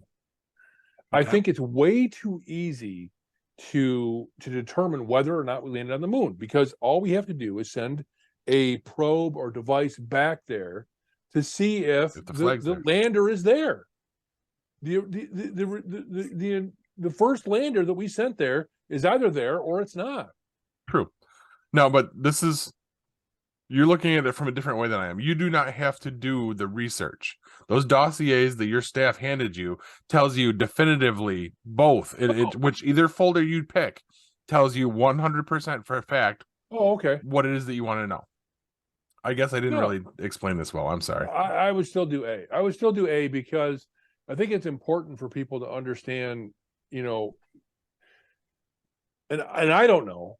I honestly don't. I honestly do not know if we went in 69. I do not know for a fact that we went to the moon or not, personally.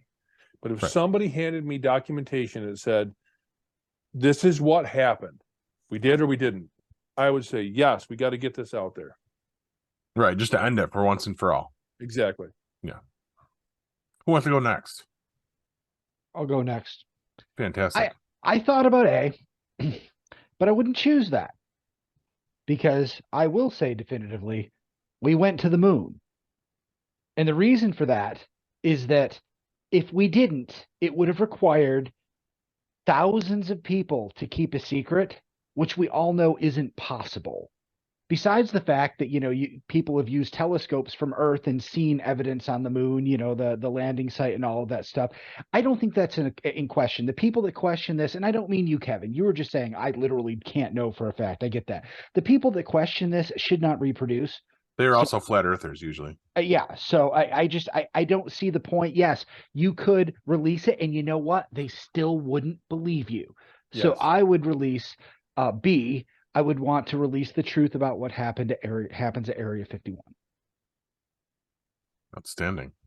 But what if, and this is again just me playing the angles here, what if you choose that folder, you open it up and you find out it really was just a weather balloon? Then it was a weather balloon. You're a much better man than I, because that's when I would be flipping my desk over. The truth. I mean, I'm not going to get mad at a historical event truth? I wasn't there for. I want aliens that bad. That's the thing. Truth will set you free. It'll set everything that was on top of that desk free. That's for damn sure. And then the truth would be out there all over The floor. truth will set you free and fuck everybody else. Not tonight. It's gonna be late. I've got to find the controllers. Who wants to go next? I'll go next. I would do Area 51 because I'd like to know if we're alone in this world, and if that be the case, that'd be kind of cool. If we were alone, you'd be cool with that. No. If we weren't, I would, because I just don't want to be No. bothered. We are alone, and we're a petri dish. There's that. We Last are a of Us. fucking experiment. I've seen that theory. Yes. Welcome to the cesspool. Next. thank you. It's easy. Like I actually was leaning towards A this whole time, but now I'm swaying towards B now because You're seeing welcome. it makes you think about it a little bit because I had a whole thing planned out because I was going to take A because the history behind it. John F. Kennedy wanted us to land on the moon, yada yada yada.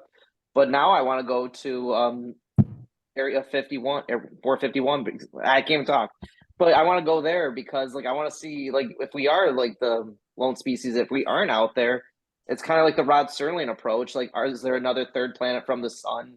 Are we? There has to be life out there. There just has to be.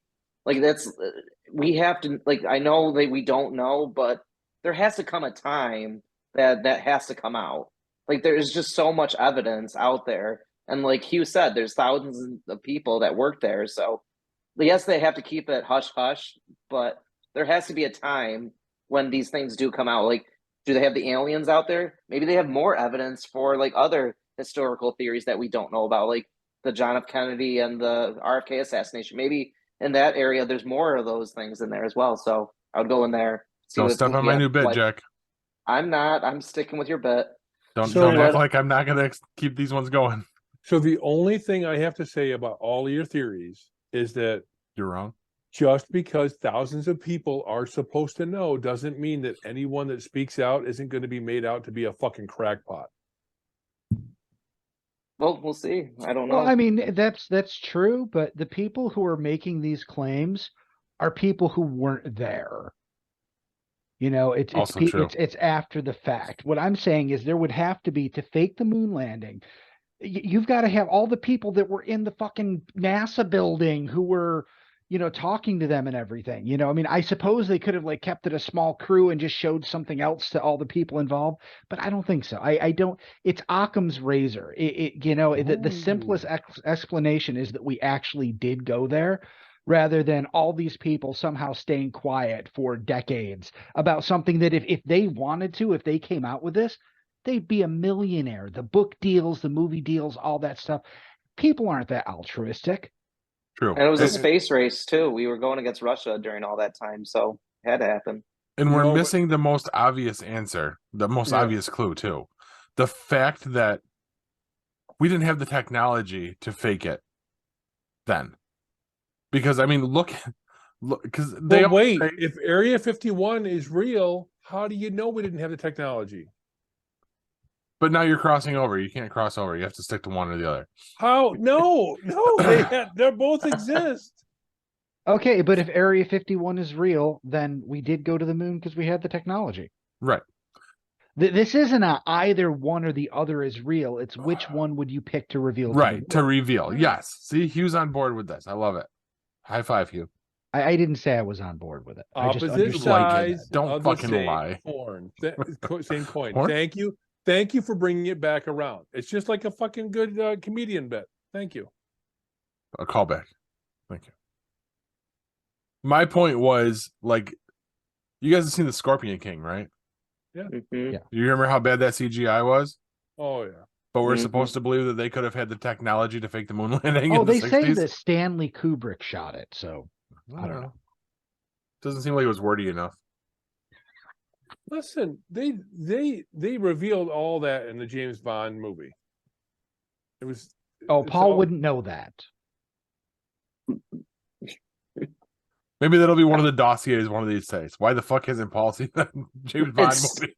It's very surprising. All right. Did you guys like that? Is that cool? No? No. It's all right. Well, fuck you then, Kev.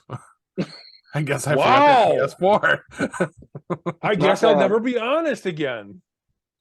He's like, no. All right, let's move on. Guys, what have you been watching this week?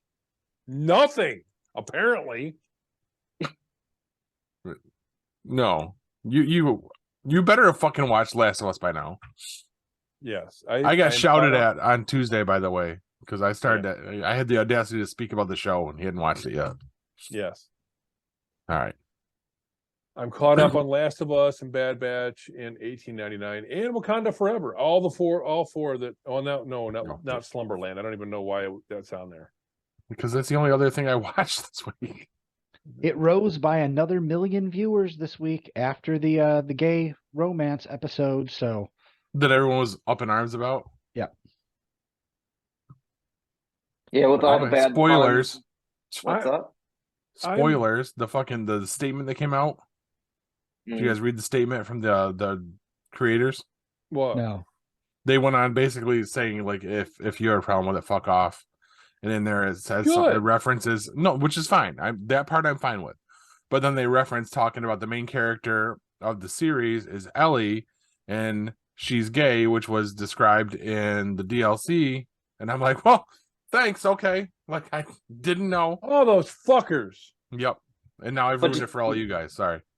But did wait. you see So we're you're getting mad a- at them for giving you a spoiler about a game that's been out No, for 10 years? clearly for quite a long time. No. No, because some asshole on Facebook ruined the ending for me already, but we're not going to go into that.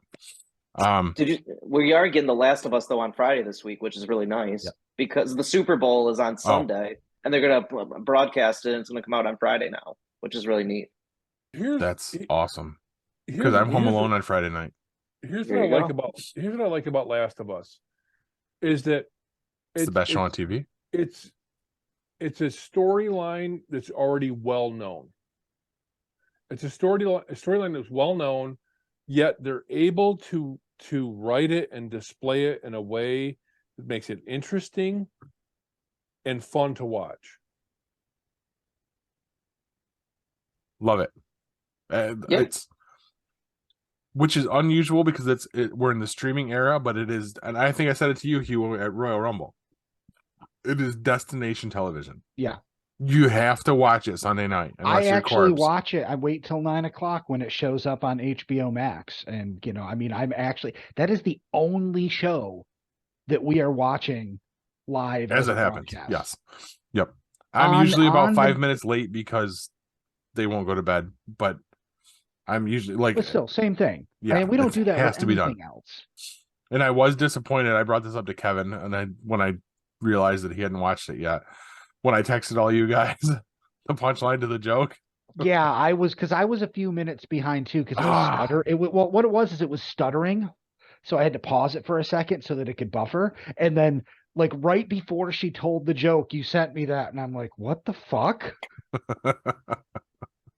I know. I can tell, Paul, you're excited to watch them because I watch it on Monday because I'm busy on Sunday night. I'm like, oh, I get this joke now. I was like, thanks, Paul. So I get it. But again, I think I mentioned it to you at work, Kevin, that it is ridiculously strange that I am the first on a show now. Yeah. Like I am the first one.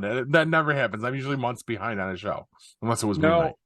Now, I don't know if this, I hope this isn't too much of a spoiler, but I love what they said after this latest one, where they said that the way that they did this latest episode was a departure from the game in that they gave what would have been just an obstacle in the game, they gave it a backstory. An identity. Yes. An identity. They gave it an identity.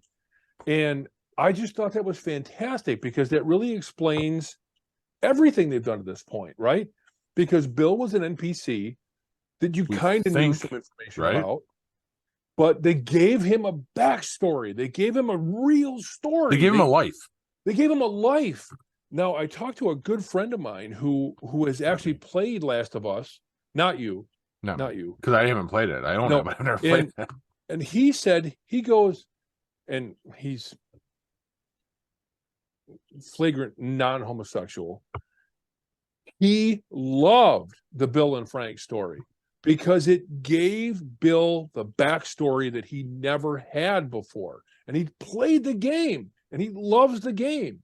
And he absolutely, was thrilled about that episode.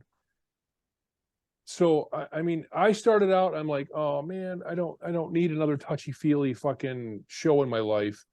But by the end of that episode, I was like, this is fantastic.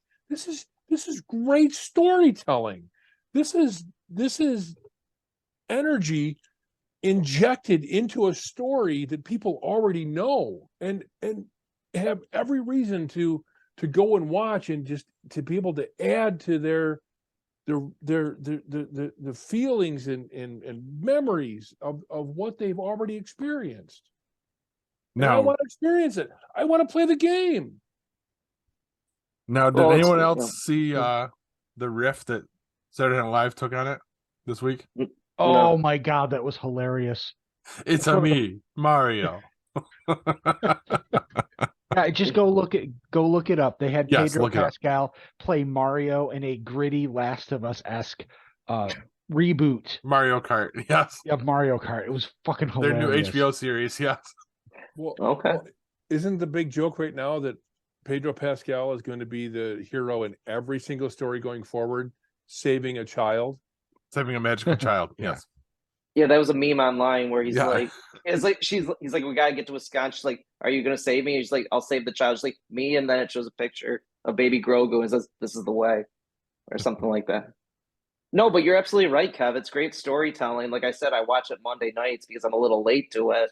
But my buddy just bought a house and he watches it live. And now he's like, I'm moving into my house finally next week. Do you want to come over for The Last of Us? We can watch it live together. I'm like, who does that anymore? Like now we are in a streaming age. Like you said, we're in a streaming age. Nobody really watches this live. And probably people, like what Hugh says, he watches it live. So that might be the No, show I that people are gonna definitely start watching. watch it live. Yeah, It's not no, I probably. didn't. I'm No. not misremembering. No, not anything. you, but people are now probably watching this live, not just you. Now, here's my other question: is this airing on HBO as well? I don't know. I watch it on HBO Yes. Max. Yeah, because when I was flipping through the channels on Sunday, it was on HBO. Because there was actually a free preview of HBO with Verizon last Very week. smart. That Very would make smart to sense. do the free preview now to would hook make people sense. on a show like this. And then they do that. They do that stuff. Like when there's a big show coming out, they do a free preview. I think they actually did it when Peacemaker came out too. No shit. So I know that they did that one summer too. They give you HBO for free for one summer. When Game of Thrones is coming back, yeah, I think so. Yeah. they tried and it didn't work with me. I watched the first episode of The Last of Us on Hulu. So It's on Hulu too, yeah. Wow. and it's just not your thing. A little too. It very well might be. It's my sister's account, but with there you can watch House of Dragons, all that stuff. But Nice. the one thing I can't find on there, Peacemaker, which fucking sucks. 'Cause I want to watch that. They did release that on Blu-ray. I saw that at Walmart. Oh, that's nice. Just letting you What does know. that do me? Yeah. You could go to Oh, look, it's on Walmart Blu-ray. with all this overtime you got coming up. By Peacemaker. Corbs, yeah, After Corbs. you replace the TV at work. Boom, ching. I already ordered. It was already delivered on Monday. So Perfect. I'm still not sure you're missing out if you don't see Peacemaker. Jeez, Kev, you got kicked out. I'm just saying. What is wrong with you? I'm just saying,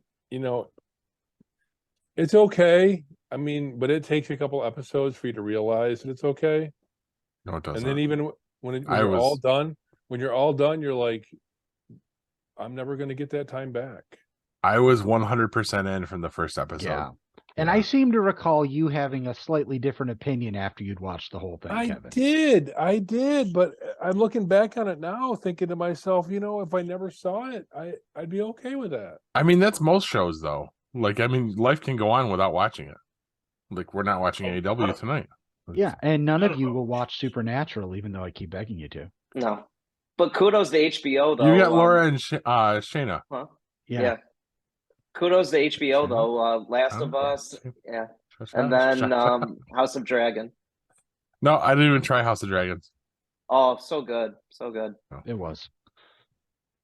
I don't have anything new to add here. I did start watching a new show. I watched the first season of The Blacklist on Netflix, and that is excellent. And I always kind of wanted to watch it because it's got James Spader in it. And I mean, if you don't know why James Spader is fucking amazing, then I don't know what to tell you. I mean, there's a reason they picked him for the voice of Ultron, in the MCU. But we're talking, Boston Legal, Pretty in Pink. I mean, the guy's been around forever, and he has a delivery that's like no one else. And that is put on, that is put on full display here because he's kind of playing a guy that you don't know. I mean, he's kind of a bad guy. Are you guys familiar with the show at all? Yes. Okay. Never watched it, but I'm very familiar with the show. Yeah, it's excellent. I finished the first season. I'm into the second season now, really enjoying it. That's one of those. I mean, yeah, I know you guys won't watch Supernatural, but I'm sure The Blacklist would be in everyone's wheelhouse here. You guys would enjoy it. I can't speak for how good it is now. I mean, it's going into its 10th and final season, but at least at the beginning, it was great. 10 yeah, seasons. my brother watches it. Same thing. He raves about it. So yeah, I mean, and really, if it wasn't James Spader in the show, I don't know that I would. I mean, he really carries it, and he's one of those actors who's capable of doing that. And Man, he's a good guy, a bad guy, and everything in between in this show. And you just got to watch it to understand what that means. It's pretty incredible. But does it have its own whiskey, like Yellowstone? Yeah, well, at least it still has Or its Outlander. actor. Yeah, that's no good. Did something happen with Yellowstone that I don't know about? Kevin Costner only wanted to film for like 6 days on or a week on the last 6 episodes. So the show's ending and they're doing a spinoff with Matthew McConaughey. Right. Don't even know what they're going to do about the last 6 episodes of the season because he's just like, yeah. He's just like, I'm done. Yeah. Yeah. Really? That's big news. That's big news. Corbs, did you know this? I didn't know this. Yeah. Well, You just apparently ruined his originally it was 56. He committed to 56 days a season. And then this last season, he cut it down to 30. And then they go in to do the final 6 episodes. And he's like, yeah, I'm only available for a week. Was he too busy doing the documentary about the national park? I don't know. His wife really wants him home too. Like a little bit about that too. That's Well, another I'm He just probably reason. thinking- also really wants the money, but When you're Yeah. in like the biggest show on television, I mean, at the very least, say this is my last season. Right. I mean, Right, seriously, finish how the can? season. Yeah, I mean, now nobody really knows if they're going to close up the story or how Matthew McConaughey is going to fit into it. But it's kind of this is kind of like a clusterfuck end to the biggest thing on TV in the past 5 years. well, we all know how it's gonna go. He's just gonna McConaughey. He's gonna just roll up and say, "All right, all right, all right." No, but on a lighter note, like the Yellowstone thing is That huge. was a late note. That was. But I'm watching the Drew Carey show again. You ever see that one when you were a kid? Oh yeah, that's a great show. So Why? my friend just literally like he pirated the whole thing. He's like, I have this You Drew Carey can't say show. that. Why not? Who He bought cares? it. You mean he bought Yeah. the It's season, out, Paul. series? He said it. He said it, Paul. I He said don't it. care. That's true. Jack's a pirate. Yeah. But like literally that's a great show though. One of the best theme songs of all time. It's a great show. It's just a feel good show and it's mindless. It's a show about nothing. No, that was What's Seinfeld. Seinfeld? No, I know, but yeah, whatever. That's I'm all. sorry, Jack. I was all over your bit on that. I'm sorry. It's okay. That's all I got. All right. I added to the notes. That's when you see that Okay. far away look. That's what's going on. You're fine, Or it's dude. You're too fine. much alcohol. One of the two. I figured. So I watched 1923 dropped their new episode after a couple weeks hiatus. Oh, I thought the season was done for that. No. No, they That's just- the Harrison Ford spinoff, right? Harrison Ford and Helen Mirren. So yeah, they're new. They were ahead. They didn't drop episodes for the last 2 weeks. They dropped a new episode on Sunday, and of course I had to watch it Sunday morning when I got up. And to hear Harrison Ford say the F word was pretty funny. So that was pretty wild. And Helen Mirren in the show is freaking amazing. She's a great actress, anyways, but she's amazing in the show. She is, and Kevin, you know who I'm talking about. But she's Beth Dutton before Beth Dutton. No, Ah. Jesus She's the Christ. prequel to Beth Dutton. Oh my God, we don't see her naked, do we? No, Oh, thank you. That's least- ageist, at, Kevin. at least not yet. That's ageist. Have you checked how old you are, Kevin? Yes, I know exactly how old I am. And no, I don't want to see Helen Mirren naked. Don't worry, you'll get Kathy Bates naked.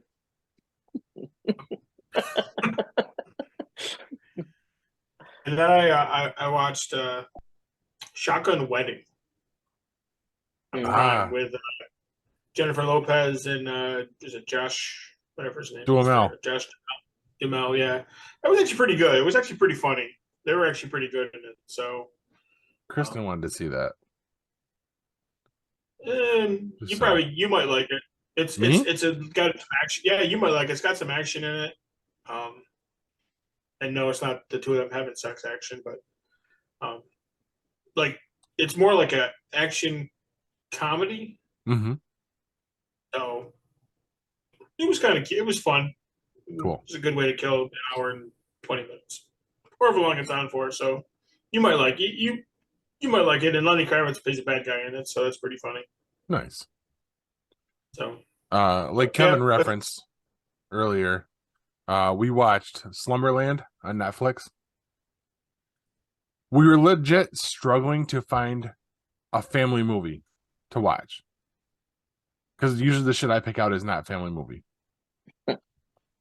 And I'd heard good things about this. So we put it on. Madison absolutely loved it. She was all about it. Jason Momoa plays a really awesome part in the movie. He's a lot of fun in it. It is really like mindless fare, but it pulls at the heartstrings, the whole family thing. And fuck, what is his name now? The dude from the IT Crowd. Mm. Well, he's in it. He was also in Thor: The Dark World. He was the boyfriend who gets dropped for Thor when Jane sees Thor again. He plays a great part in it as well, in the real world part of it. It's a cute movie. It's nothing that he was ever gonna watch. But it's a lot of fun. Just at one point there's a scene where they're hopping through people's dreams to get to where they got to go. And at one point there's this rampaging trash truck, like the garbage truck, just rampaging through a city. And they have to get into it to move on to the next area. They get in, it's like a 6-year-old Asian kid with like an Elvis Presley pompadour and tattoos all over his arms. And he's driving the truck and he just looks at him and he goes, "I'm driving my truck." And that ended up becoming like a recurring joke that hits like 5 times throughout the movie. And that just set me off every time. So, and I was stone sober for that. Just FYI. I would hope you were stone sober for the kids movie you watched with your family. I mean, have you seen some of this shit that they market as kids movies? No, I have to haven't. drink. I haven't. And other than that, we watched Wakanda Forever, apparently like every fucking other person on the planet. Yep, finally. Well, yeah, because it hit Disney Plus. Yes. And this might not be a popular opinion, but our boy Jeff Watkins probably said it best. It's probably the world's most okayest movie. So. Dude, I told Kevin this week at work. I enjoyed it, but I legit had to fight from falling asleep for the first half of the movie. Okay. And I didn't have that problem. I'm not going to like sit here and rave about it, but they were put in an impossible position. I agree. I 100% agree with you. The way they pulled it off. They did. They tied it together very well. It was probably, they did the best we could have hoped for. Yes. I liked the beginning, like where you get dropped into that panic. Yep. And then once that starts to resolve and they do the following scene, like I swear to God, and I'm not saying this to be funny or anything, I was falling asleep on Madison. And then when shit starts to pick up, and if you've watched it, you know what I'm talking about, then I was back in. And then the post-credit stinger, holy shit. So what you're saying is the black people being sad bored you to sleep. Okay, I understand, Paul.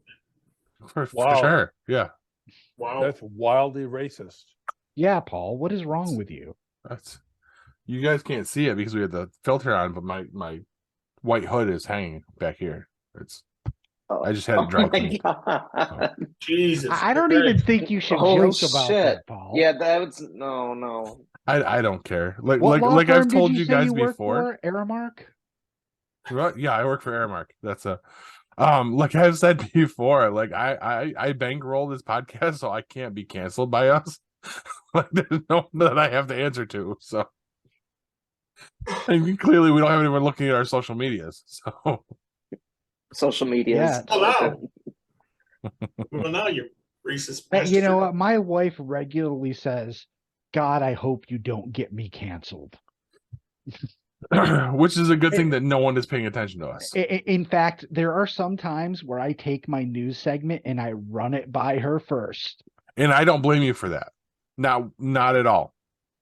And obviously the whole white hood thing was a joke and that I'm playing off of Hugh. But It's a really bad I mean, joke. I don't give a shit. That's Geek Pod. We make really bad jokes. Always.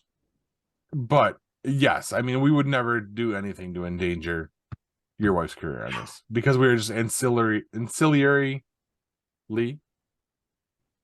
related through you. So we wish nothing but the best for her, and we want to do anything we can to help, which was absolutely nothing.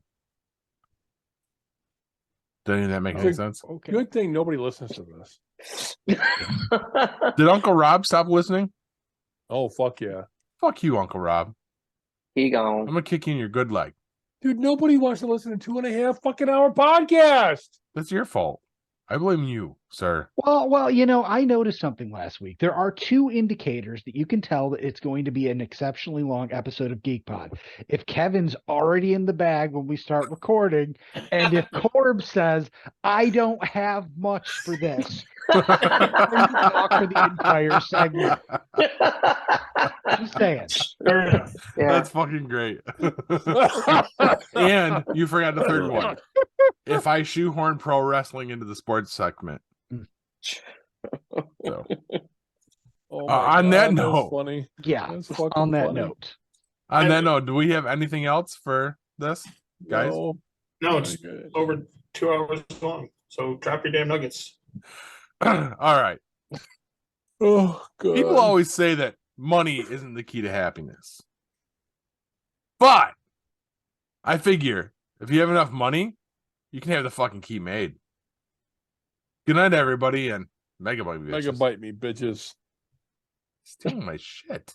This has been a GeekPod Network production.